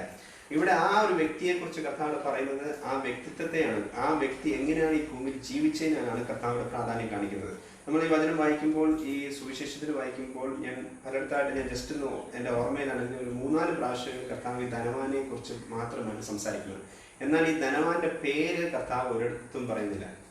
നമുക്കറിയാം, കർത്താവിൻ്റെ അടുത്ത് ഒരുത്തൻ വന്ന് ചോദിച്ചു, കർത്താവെ നിത്യജീവൻ പ്രാപിക്കാൻ എന്ത് ചെയ്യണമെന്ന് ചോദിച്ചപ്പോൾ കർത്താവിനോട് പറഞ്ഞു കൽപ്പനകളെല്ലാം അനുസരിക്കണമെന്ന് പറഞ്ഞപ്പോഴും കർത്താവ് പറഞ്ഞു, അവസാനം പറഞ്ഞു ഞാനിതെല്ലാം ഞാൻ ചെയ്യുന്നുണ്ടെന്ന് പറഞ്ഞിട്ടും കർത്താവ് പറഞ്ഞു, എന്നാൽ നീ ചെയ്യേണ്ടത് ഒന്നേ ഉള്ളൂ, നീ ഉള്ളതെല്ലാം വിറ്റ് ദരിദ്രർക്ക് കൊടുക്കുക എന്ന് വെച്ച് കഴിഞ്ഞാൽ അവന് അതിനത്ര താഴെ എൻ്റെ അടുത്ത സെന്റൻസ് എഴുതിയിരിക്കണം. അങ്ങനെ അവൻ അതിനത്ര ധനം ഉണ്ടായതുകൊണ്ട് അവനത് വിട്ടുകളയാൻ മനസ്സില്ലാതെ അവനത് കർത്താവ് പറഞ്ഞത് കേട്ടിട്ട് അനുസരിക്കാതെ കടന്നു പോവുകയും എന്ന് വെച്ച് കഴിഞ്ഞാൽ അത്രയ്ക്ക് ഇട്ടുമൂടാനുള്ള അത്രത്തോളം ധനം അവനെ ഉള്ളത് കാരണം ആ വ്യക്തിയെ കർത്താവ് പേരെടുത്ത് പറയാതെ ധനവാൻ എന്ന് മാത്രമേ സംസാരത്തിൽ പറഞ്ഞ് മനസ്സിലാക്കുന്നുള്ളൂ. എന്ന് വെച്ച് കഴിഞ്ഞാൽ കർത്താവിന് അങ്ങനെയുള്ള വ്യക്തികളുടെ പേര് വേദപുസ്തകത്തിലേ വേണ്ട. കാരണം ദൈവത്തിന് അങ്ങനത്തെ വ്യക്തികളല്ല പ്രാധാന്യം. കർത്താവിനെ അറിയിക്കേണ്ടത് എങ്ങനെയാണ് താഴ്മ ധരിച്ച് ജീവിക്കുന്നവരാണ് കർത്താവിനെ എടുത്തു പറയാനുള്ളത്. വചനം വായിച്ചു വരുമ്പോൾ എപ്പോഴും നമുക്ക് ശ്രദ്ധിക്കാൻ വ്യക്തികളെ ഉയർത്തിക്കാട്ടാൻ കർത്താവ് ആഗ്രഹിക്കുന്നത് അവരുടെ ലോകത്തിലുള്ള ജീവിതത്തിനനുസരിച്ച് ജീവിക്കുന്നവരല്ല കർത്താവ് ആഗ്രഹിക്കുന്നത്. കർത്താവ് ആഗ്രഹിക്കുന്നവരുടെ താഴ്മ ധരിച്ച് അതിനനുസരിച്ച് കർത്താവിന് താൻ്റെ ഇഷ്ടം ഈ ഭൂമിയിൽ എങ്ങനെ ഒരു വ്യക്തി ആയിരിക്കണം അവരെയാണ് കർത്താവ് പ്രാധാന്യമായി കാണിക്കുന്നത്. ഇവിടെ ധനവാൻ ജീവിക്കുന്ന രീതി കർത്താവ് 19-ാം വാക്യത്തിൽ കർത്താവ് വ്യക്തമായ ഉദാഹരണത്തിൽ കൂടെ പറഞ്ഞ് മനസ്സിലാക്കുന്നു. എന്നാൽ 20-ാം വാക്യം എന്ന് വായിക്കാം. ലാസർ എന്ന പേരുള്ള ദരിദ്രൻ വ്രണം നിറഞ്ഞവനായി അവന്റെ പടിപ്പുരയ്ക്കൽ കിടന്നു. ധനവാന്റെ മേശയിൽ നിന്ന് വീഴുന്നത് തിന്ന് വിശപ്പടക്കുവാൻ ആഗ്രഹിച്ചു. നായ്ക്കളും വന്ന് അവന്റെ വ്രണം നക്കും. കർത്താവ് ധനവാന്റെ കാര്യം വളരെ സിമ്പിളായിട്ട് പറഞ്ഞു, എങ്ങനെയാണ് അവൻ ഈ ഭൂമിയിൽ ജീവിക്കുന്നത്. എന്നാൽ ലാസർ എന്ന് പറയുന്ന ഒരു വ്യക്തി അവൻ ദരിദ്രനായിരുന്നു. അവൻ ദരിദ്രനെന്ന് മാത്രമല്ല, ദരിദ്രനെക്കാട്ടും അവന് രോഗമുണ്ട്. രോഗമെന്ന് പറഞ്ഞാൽ വ്രണം നിറഞ്ഞവനായി അവന്റെ പടിപ്പുരയിൽ കിടന്നു.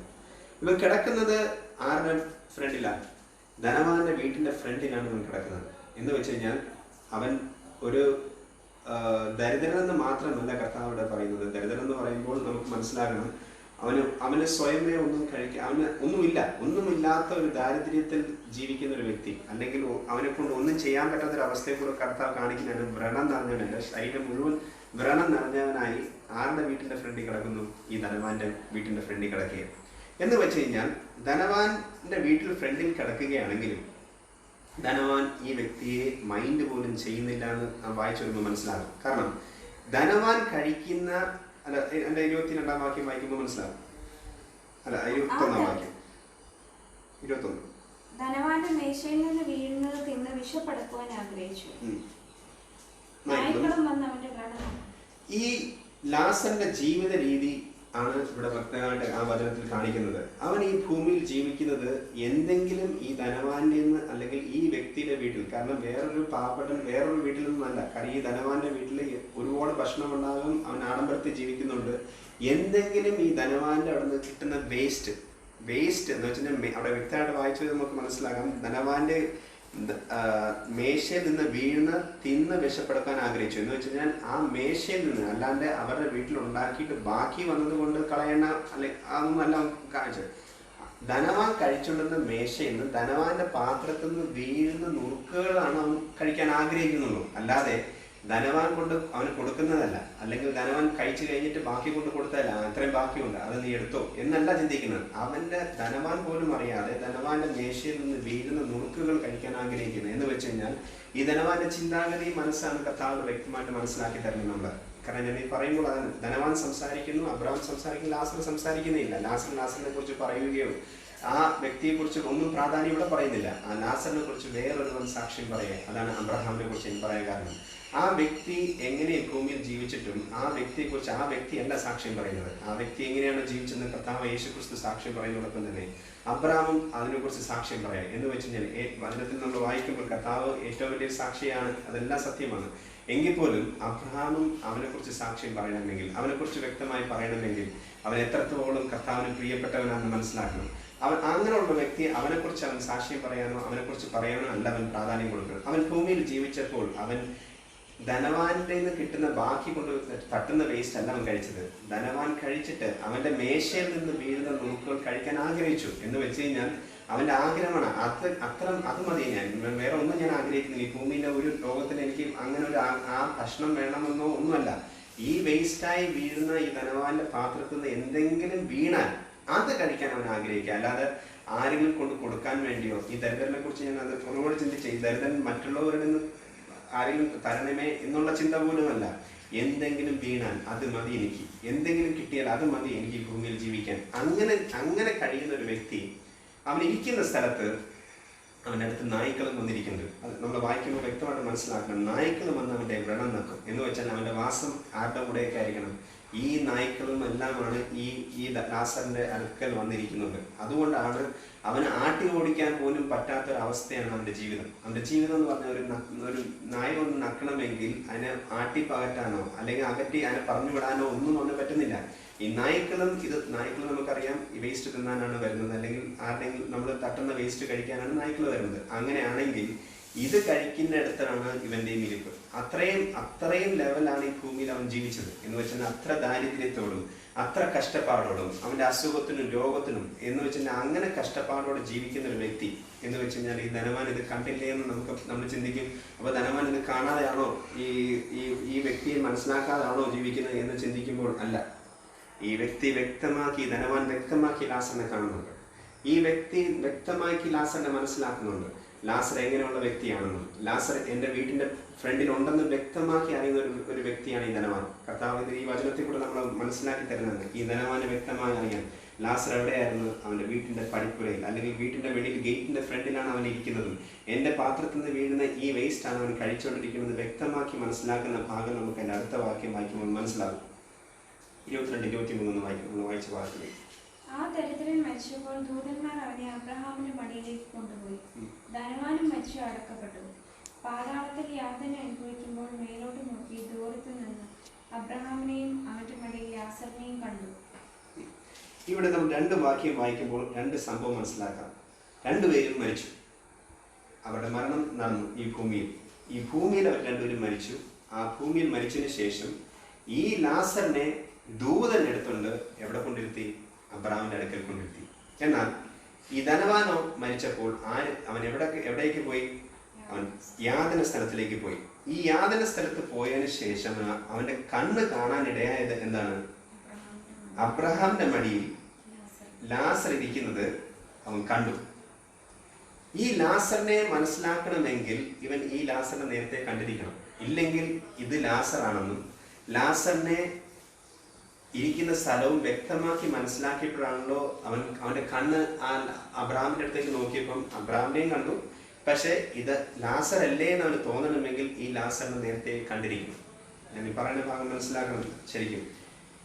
ധനവാനായിരുന്നു അവൻ ഭൂമിയിൽ ജീവിച്ചുകൊണ്ടിരുന്നപ്പോൾ, ആഡംബരത്തോടെ ജീവിച്ചിരുന്നപ്പോൾ അവൻ ഈ വ്യക്തിയെ കണ്ടിട്ടുണ്ട്. എന്നിട്ടും കണ്ടിട്ട് കാണാതെ ഇവൻ നടക്കുകയാണ്. അവന് അത്രയ്ക്ക് ധനം ഉണ്ടായിട്ടും അവന്റെ വേസ്റ്റ് പോലും കൊടുക്കാൻ മടിച്ചിട്ട് അവന്റെ മേശയിൽ നിന്ന് വീഴുന്നത് കഴിക്കാനാണ് അവൻ ആഗ്രഹിച്ചപ്പോഴും ഇവൻ കാണാതെ പോലെ നടന്നു. എന്നാൽ മരിച്ചതിന് ശേഷം ലാസറിനെ അബ്രഹാമിന്റെ മടിയിലേക്ക് ദൂതം കൊണ്ടുപോയി. അപ്പോൾ ഇവൻ കിടക്കുന്നത് യാതന സ്ഥലത്ത് കിടക്കുകയാണ്.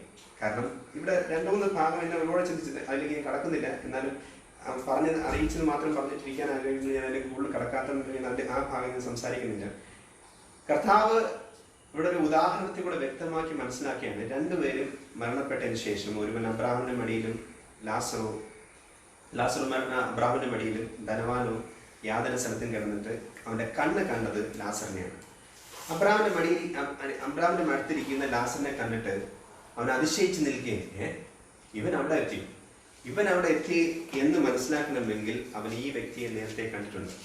എന്ന് വെച്ചാൽ ഭൂമിയിൽ ജീവിച്ചപ്പോൾ നമ്മൾ പലപ്പോഴും അങ്ങനെയുള്ളവരെ കണ്ടിട്ടുണ്ട്. നമ്മൾ കാണാതെ നടക്കാൻ കർത്താവ് നമ്മളെക്കുറിച്ച് ആഗ്രഹിക്കുന്നില്ല.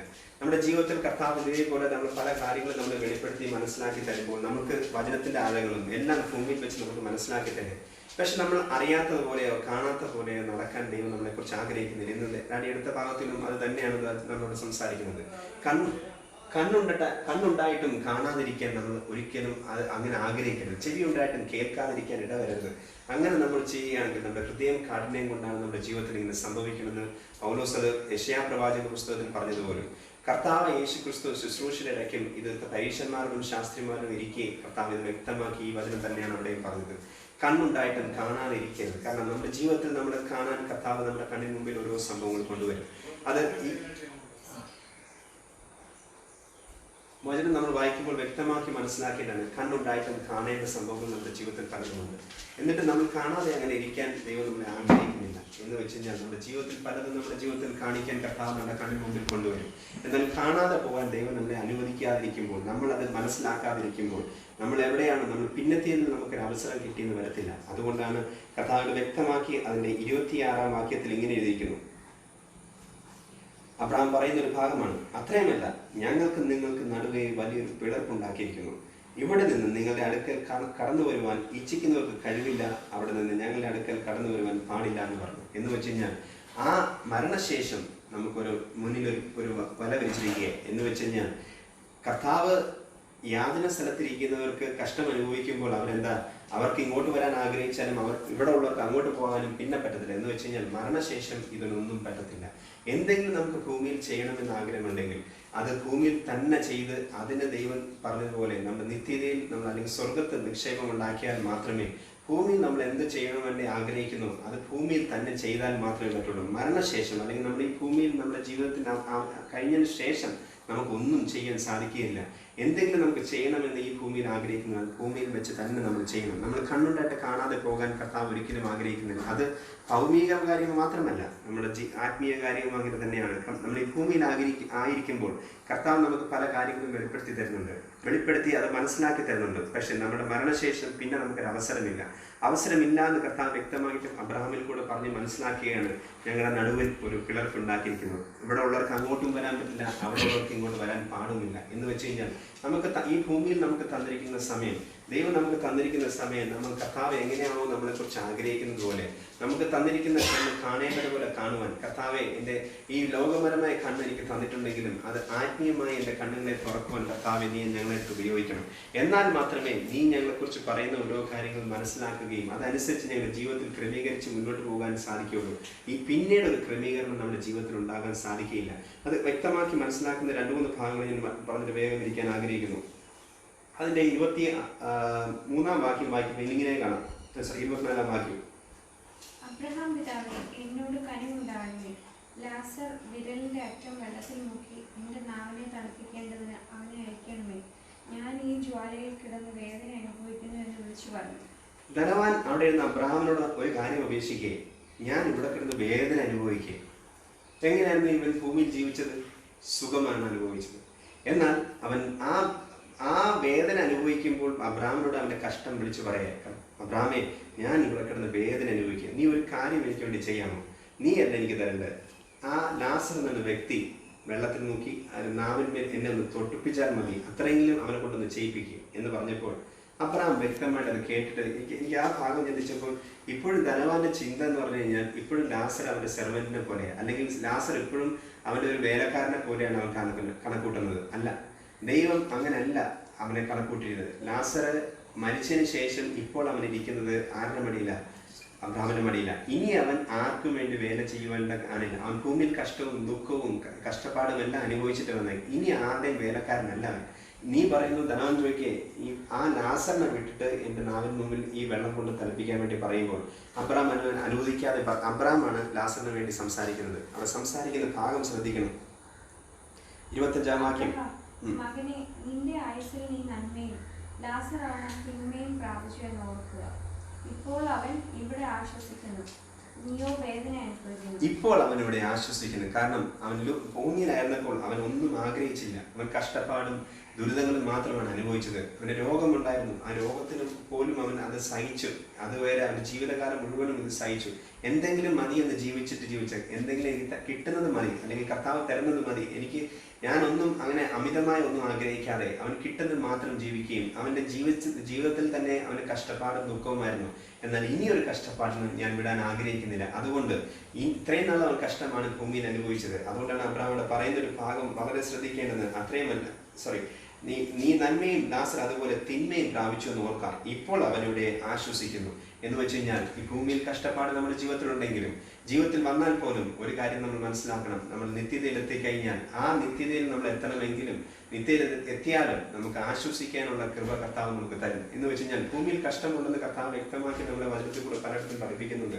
ഈ ഭൂമിയിൽ കഷ്ടപ്പാടുണ്ടെങ്കിൽ നമ്മൾ ഒരിക്കലും അതിൽ തളർന്നു പോകാൻ പാടില്ല. കാരണം ഭൂമിയിൽ കഷ്ടപ്പാടോ ദുഃഖങ്ങളോ ഉണ്ടെങ്കിൽ നിങ്ങൾ നിത്യതയിൽ എത്തുകയാണെങ്കിൽ, അല്ലെങ്കിൽ കർത്താവിൻ്റെ കൂടെ നമ്മൾ എത്തുകയാണെങ്കിൽ തീർച്ചയായും നിങ്ങൾക്ക് മനസ്സിലാകണം അവിടെ ഒരു ആശ്വാസമുണ്ട്. കർത്താവിൻ്റെ ആശ്വാസം നമുക്ക് പകരുവാൻ, ദൈവം നമ്മളെ ആശ്വസിപ്പിക്കുവാനും നമുക്ക് ആശ്വസിക്കാൻ വേണ്ടിയുള്ള ഒരു ശ്രമം ആണ്. അതാണ് കർത്താവ് പിന്നത്തെ. നമ്മൾ ഇവിടെ ഏറെയായാൽ 70 80 നാളും മാത്രം. എന്നാൽ 1000 ആണ്ട് വാഴ്ചയിൽ നമുക്ക് അവിടെ ഇരിക്കാൻ ആശ്വാസത്തോടെ സന്തോഷത്തോടെ നിൽക്കാനുള്ള സമയം ഇനിയുമുണ്ട്.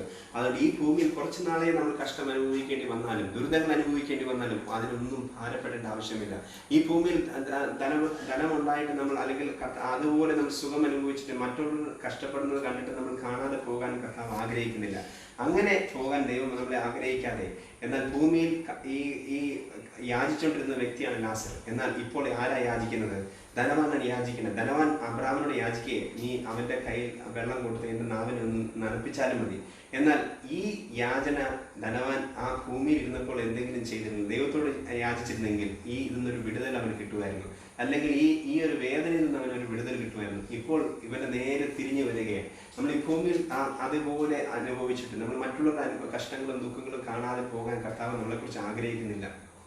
നമ്മൾ അതുപോലെ ആയിക്കഴിഞ്ഞാൽ നമ്മൾ പിന്നത്തേതിൽ ഇതേപോലെ ഒരു യാചനാ സ്ഥലത്ത് വന്ന് കിടക്കേണ്ടി വരും. അങ്ങനെ ദൈവം നമ്മളെക്കുറിച്ച് ആഗ്രഹിക്കുന്നില്ല എന്ന് കർത്താവ് വ്യക്തമാക്കി ഉദാഹരണത്തിൽ കൂടെ മനസ്സിലാക്കിയ ഇവിടെ ഈ ലാസർ കഷ്ടപ്പെട്ട് ബുദ്ധിമുട്ടി ഭൂമിയിൽ ജീവിച്ചപ്പോൾ ഇപ്പൊ അവനെ ആശ്വസിപ്പിക്കാനാണ് ഈ അബ്രഹാമിന്റെ അടുത്തേക്ക് കൊണ്ടുവന്നിരിക്കുന്നത് അബ്രഹാം പറയുമ്പോഴും ലാസർ പിന്നെയും അത് കേട്ടിട്ട് പറയാം, എങ്കിൽ ഒരു കാര്യം കൂടെ ചെയ്യണം.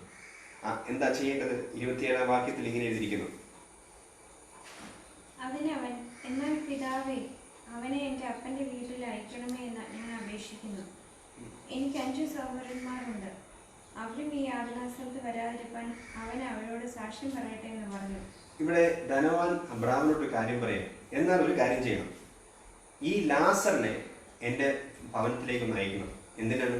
എനിക്ക് 5 സഹോദരന്മാരുണ്ട്. ഈ 5 സഹോദരന്മാരോട് പോയി ഈ സംഭവങ്ങളെല്ലാം ഒന്ന് പറഞ്ഞ് മനസ്സിലാക്കിയാൽ അവരും ഇതേപോലെ ഈ യാതന സ്ഥലത്ത് വരത്തില്ല. ഞാൻ ചിന്തിക്കുകയായിരുന്നു, ഈ ധനവാൻ ഭൂമിയിൽ ഉണ്ടായിരുന്നപ്പോൾ ഇത് ചിന്തിച്ചിരുന്നെങ്കിൽ ഇവൻ പോലും ഇവിടെ വരത്തില്ലായിരുന്നു. എന്നാൽ അവൻ പിന്നെയും അബ്രഹാമിനോട് ചോദിക്കുക, ഈ ലാസറെ തന്നെ പറഞ്ഞോളൂ. ഈ ലാസർ ധനവാന്റെ വേലക്കാരനാണോ? പിന്നെയും പറഞ്ഞിട്ട് ഇവനെ തന്നെ വെള്ളം നനയ്ക്കാനും അല്ലെങ്കിൽ നാവിൻ്റെ മുമ്പിൽ കൊണ്ട് വയ്ക്കാനും അല്ലെങ്കിൽ പിന്നെ പറയാൻ വേണ്ടി ഇവനെ തന്നെ എൻ്റെ സഹോദരന്മാരുടെ വീട്ടിലേക്ക് വിട്ടിട്ട് വേല ചെയ്യാൻ വേണ്ടി ഇവൻ്റെ ആരുമല്ല. ഇവൻ മൈൻഡ് ചെയ്യാതെ നടന്ന ഒരു വ്യക്തിയാണ്. ഇവൻ ലാസറിനെ കണ്ടിട്ട് മൈൻഡ് ചെയ്യാതെ അല്ലെങ്കിൽ അവൻ്റെ വീട്ടിൻ്റെ ഗേറ്റിൻ്റെ വെളിയിൽ കിടന്ന് മൈൻഡ് ചെയ്യാതിരുന്ന വ്യക്തിയെ ഇന്ന് ഈ വ്യക്തിയാണ് അവന് പ്രാധാന്യം. തള്ളിക്കളഞ്ഞ കല്ലുകൾ മൂലക്കല്ലാവുന്ന പോലെയാണ് അവൻ്റെ സംസാരങ്ങൾ. കാരണം ആർക്കും വേണ്ടാഞ്ഞിട്ടുന്ന ലാസറിനെയാണ് ഇപ്പൊ ധനവാൻ ചോദിക്കുന്നത്, കർത്താവേ അല്ലെങ്കിൽ അബ്രഹാം പിതാവേ, ഇവൻ വെള്ളം മുക്കി എൻ്റെ നാവിന് എങ്കിലും നനപ്പിച്ചില്ലെങ്കിലും അല്ലെങ്കിൽ ഇവനെ ഒന്ന് എൻ്റെ സഹോദരങ്ങളുടെ വീട്ടിൽ വിട്ട് അവരും ഈ യാതന അനുഭവിക്കാതിരിക്കാൻ വേണ്ടി ഈ ലാസർ ഒന്ന് പറഞ്ഞു വിടാൻ. അബ്രഹാം പറയാം, ഇല്ല, ഞാൻ അവനെ വിടത്തില്ല. കാരണം ഇവന് അല്ല, ഇവൻ കഷ്ടം അനുഭവിക്കേണ്ടത് അവൻ്റെ വേലെല്ലാം അവൻ തികച്ചിട്ടാണ് അവൻ ഇവിടെ വന്നിരിക്കുന്നത്. അതുകൊണ്ട് ഇനി ഞാൻ അവനല്ല വിടാൻ വേണ്ടിയിരിക്കുന്നത്. മരിച്ചവന്റെ ഇടയിൽ നിന്ന് ഒരുത്തനെ വിടേണ്ട കാര്യമില്ല. ജീവനുള്ള പ്രവാചകന്മാരും ജീവനുള്ളവർ മോശയും പ്രവാചകന്മാരും എല്ലാം വ്യക്തമാക്കി വചനാടിസ്ഥാനത്തിൽ ഈ ഭൂമിയിലേക്ക് വിട്ടു. കർത്താവ് വ്യക്തമായിട്ട് പരീക്ഷന്മാരോട് പറയാം, ഇങ്ങനെ ഉള്ളവരൊക്കെ വിട്ട് സത്യവും വചനത്തിന്റെ വെളിപ്പാടും എല്ലാം പറഞ്ഞ് മനസ്സിലാക്കിയിട്ടും എന്നിട്ടും മനസ്സിലാകാതിരിക്കുന്നവർ മരിച്ചവരിൽ നിന്ന് ഒരുത്തിന് ഉയർത്തെഴുന്നേറ്റ് പോയാലും അവർ കേൾക്കത്തില്ല എന്ന് കർത്താവ് വ്യക്തമായിട്ട് വരും. കർത്താവ് ഇത് പലരോടും ദൈവരാജ്യത്തെക്കുറിച്ച് പറയുമ്പോഴും പരീക്ഷന്മാരും ശാസ്ത്രിമാരും മഹോപരോധന്മാരും എല്ലാവരും കർത്താവിന്റെ വചനം കേട്ടിട്ടും കേൾക്കാത്ത പോലെ നടക്കുകയാണ്. എന്ന് വെച്ച് കഴിഞ്ഞാൽ അവർക്ക് ഇതൊന്നും കേൾക്കാൻ താല്പര്യമില്ല. നീ ഞങ്ങളുടെ ഒന്ന് പറയേണ്ട കാര്യമൊന്നുമില്ല. എന്നാൽ കർത്താവിനോട് പറയാനുള്ള യോന വന്ന് പറഞ്ഞപ്പോൾ ആ ജനം മൊത്തം യോന പറഞ്ഞതിൽ കേട്ട് ആ പ്രവാചകൻ പറഞ്ഞപ്പോൾ കേട്ട് മുട്ടുമടക്കാനിടയായി. എന്നാൽ ഇതാ യോനയിലും വലിയവൻ ഇവിടെ വന്ന് പറയേ, വചനത്തിന്റെ ആളുകൾ മനസ്സിലാക്കി തരാം, അതും കേൾക്കാതെ നിങ്ങൾ പോകരുത് എന്ന് കർത്താവ് ഈ ഉദാഹരണത്തിൽ എടുത്താൽ ഞാൻ മനസ്സിലാക്കി. എന്ന് വെച്ച് കഴിഞ്ഞാൽ ഇത്രയും വചനത്തിൽ കൂടെയും ഉദാഹരണത്തിൽ കൂടെയും കർത്താവ് വ്യക്തമായിട്ട് പറഞ്ഞിട്ടും പരീക്ഷന്മാർക്ക് ഇത് മനസ്സിലാകാനോ കണ്ണുണ്ടായിട്ട് കാണുവാനോ ചെവിയുണ്ടായിട്ട് കേൾക്കാനോ അത് ഗ്രഹിക്കുവാനോ മനസ്സിലാകാതെ അവരുടെ ഹൃദയം തടിപ്പിച്ച് തന്നിരിക്കുക. എന്ന് വെച്ചാൽ കർത്താവോട് പറഞ്ഞ് മനസ്സിലാക്കുന്നത്, ധനവാൻ ഇത് വ്യക്തമാക്കി ഇവനെ കണ്ടതാണ്. ഈ വ്യക്തിയെ അവൻ കണ്ടതാണ് അവന്റെ പടിപ്പുരയിൽ വെളിയിൽ നിൽക്കുന്നത്. അതുകൊണ്ടാണ് അവൻ അബ്രഹാമിന്റെ മടിയിൽ നിന്നപ്പോൾ ഇത് ലാസറല്ലേ, ഈ ലാസർ എങ്ങനെ അവിടെ എത്തി? അങ്ങനെയാണെങ്കിൽ കർത്താവെ അബ്രഹാം പിതാവെ, ഈ ലാസറിന്റെ വെള്ളം മുക്കിയെങ്കിലും എനിക്ക് തരണം, അല്ലെങ്കിൽ ഈ ലാസറിനെ എൻ്റെ സഹോദരങ്ങളുടെ വീട്ടിലേക്ക് അയക്കണമെന്ന് പറയണമെങ്കിൽ തീർച്ചയായും ഈ ധനവാൻ അറിയാം ഈ ലാസർ ആരാണെന്നും ഈ ലാസറിനെ നേരത്തെ കണ്ടിട്ടുണ്ടെന്നും കണ്ടിട്ട് കാണാതെ പോകേണ്ടവരല്ല എന്ന് മനസ്സിലാക്കിയിട്ടും നമ്മൾ ഭൂമിയിൽ ജീവിക്കുമ്പോൾ നമുക്ക് പലപ്പോഴും നമ്മളെ മനസ്സിലാക്കി തരുന്ന രീതിയിൽ പലപ്പോഴും നമ്മൾ ദൈവവചനത്തിൽ കൂടെ എല്ലാം നമ്മൾ പറഞ്ഞ് മനസ്സിലാക്കിയും എല്ലാം തരികയാണ്. എന്നിട്ടും നമ്മൾ മനസ്സിലാകാതെ പോകാൻ ദൈവം നമ്മളെ ആഗ്രഹിക്കുന്നില്ല. അതോടൊപ്പം തന്നെ ഇതിൽ കൂടെ നമുക്ക് ഒരു കാര്യം കൂടെ മനസ്സിലാക്കണം, നാളെ നമ്മളെ അനുഗ്രഹിച്ചാലും ദൈവം നമ്മളെ ഏത് രീതിയിലാക്കിയാലും അത് നമുക്ക് വേണ്ടി മാത്രമല്ല, അത് അനേകർക്ക് വേണ്ടിയാണ്. നമ്മൾ ഈ ഭൂമിയിൽ ഇങ്ങനെ നമുക്ക് വേണ്ടി മാത്രമെന്ന് നമ്മൾ ജീവിക്കണം. നാളെ നമ്മൾ അനുഗ്രഹിക്കുമ്പോഴും ദൈവം നമുക്ക് തരുമ്പോഴും അത് നമുക്ക് വേണ്ടി മാത്രമല്ല, അനേകർക്ക് വേണ്ടിയും കൂടെ ആണെന്ന് നമ്മൾ മനസ്സിലാക്കി അതനുസരിച്ച് നമ്മൾ ജീവിക്കാൻ നമ്മൾ ആഗ്രഹിക്കണം.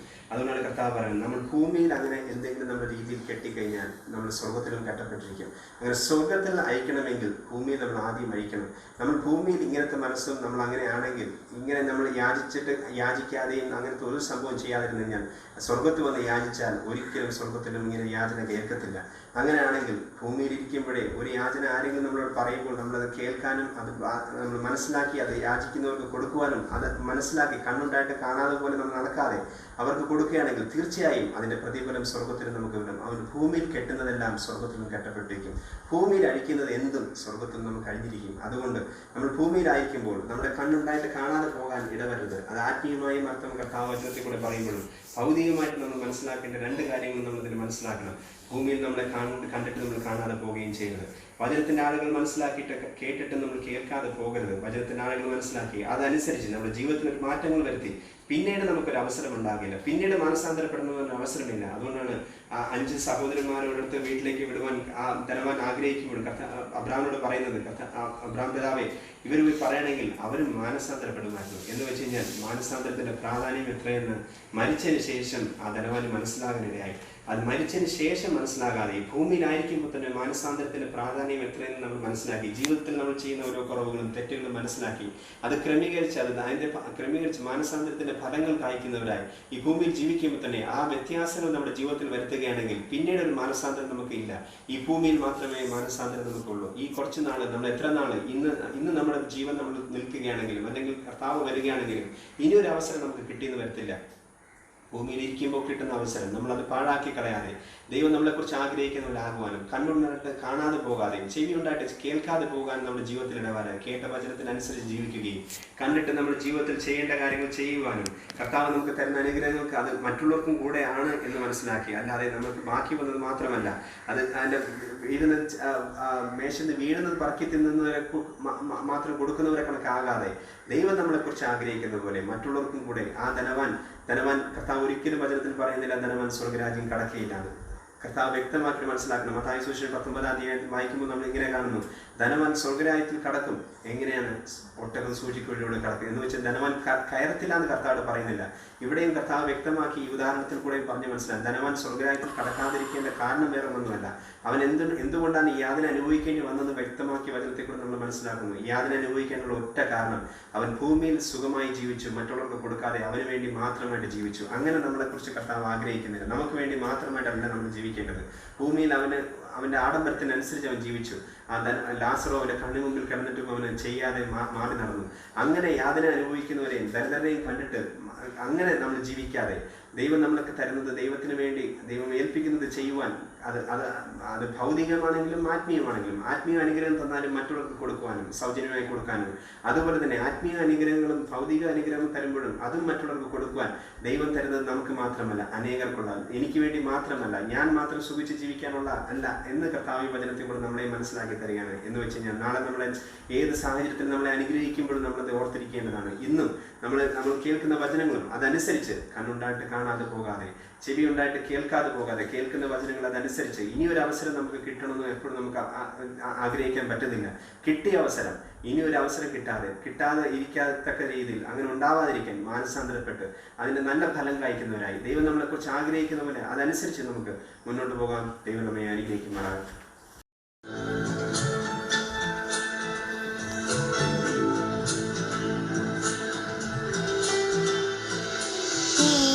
The Lord, and He reigns on high. He is the Lord, spoken to the darkness, creating the light. He is the Lord, who is like unto Him, never ending in days. He is the Lord, and He comes in power when we call on His name. He is the Lord. Show your power, oh Lord our God. Show your power, oh Lord our God, oh Lord our God. Your gospel, oh Lord, is the hope of this nation. You are the Lord. It's the power of God for our salvation. You are the Lord. Show your power, oh Lord our God. Show your power,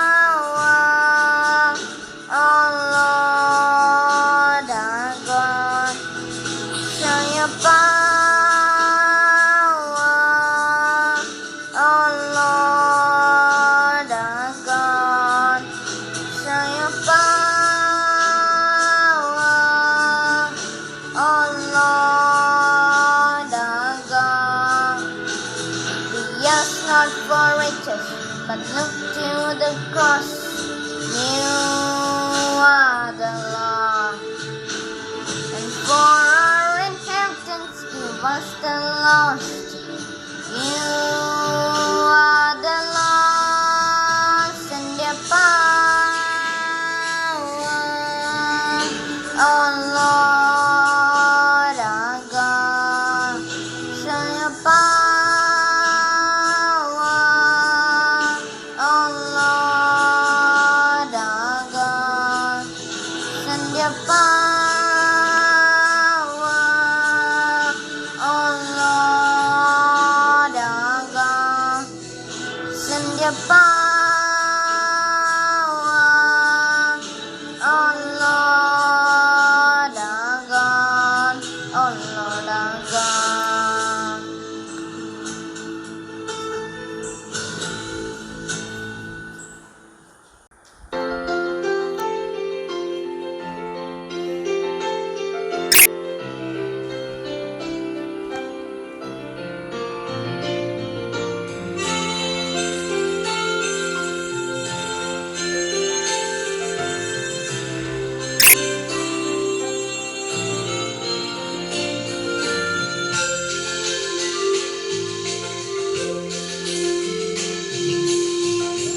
സ്നേഹം ഞാൻ രുചിച്ചു, ഓ എത്രയോ മധുരം. നിൻ സ്നേഹം ഞാൻ രുചിച്ചു, ഓ എത്രയോ മധുരം. തേനേക്കാളും തെൻകട്ടേക്കാളും എന്നാവിനത്ര മധുരം. തേനേക്കാളും തെൻകട്ടേക്കാളും എന്നാവിനത്ര മധുരം. ഹല്ലേലൂയ, ഹല്ലേലൂയ, ഹല്ലേലൂയ, ഹല്ലേലൂയ.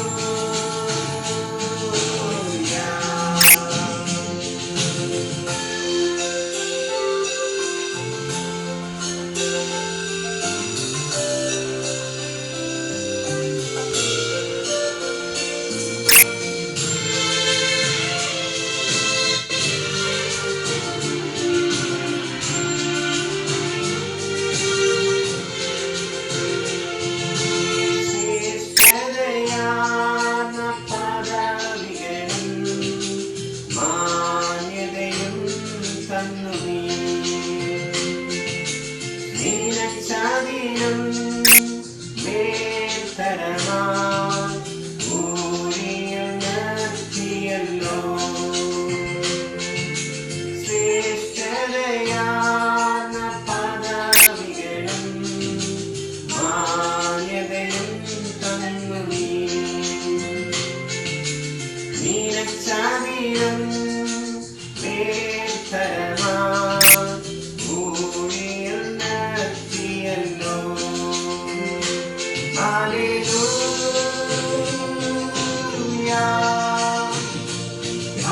ഹല്ലേലൂയ, ഹല്ലേലൂയ,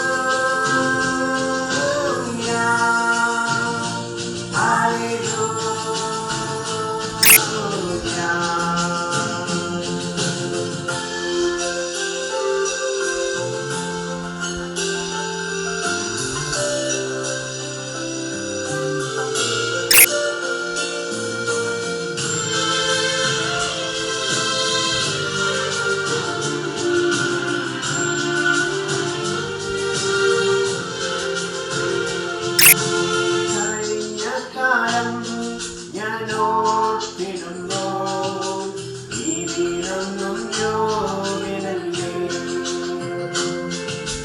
ബലഹീനനാം ഏവയെന്നെ ബലത്തോടെ നിർത്തിയല്ലോ.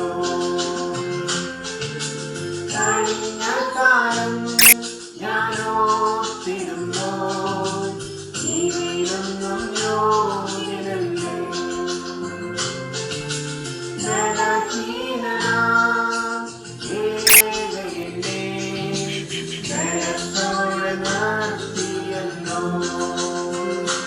Hallelujah.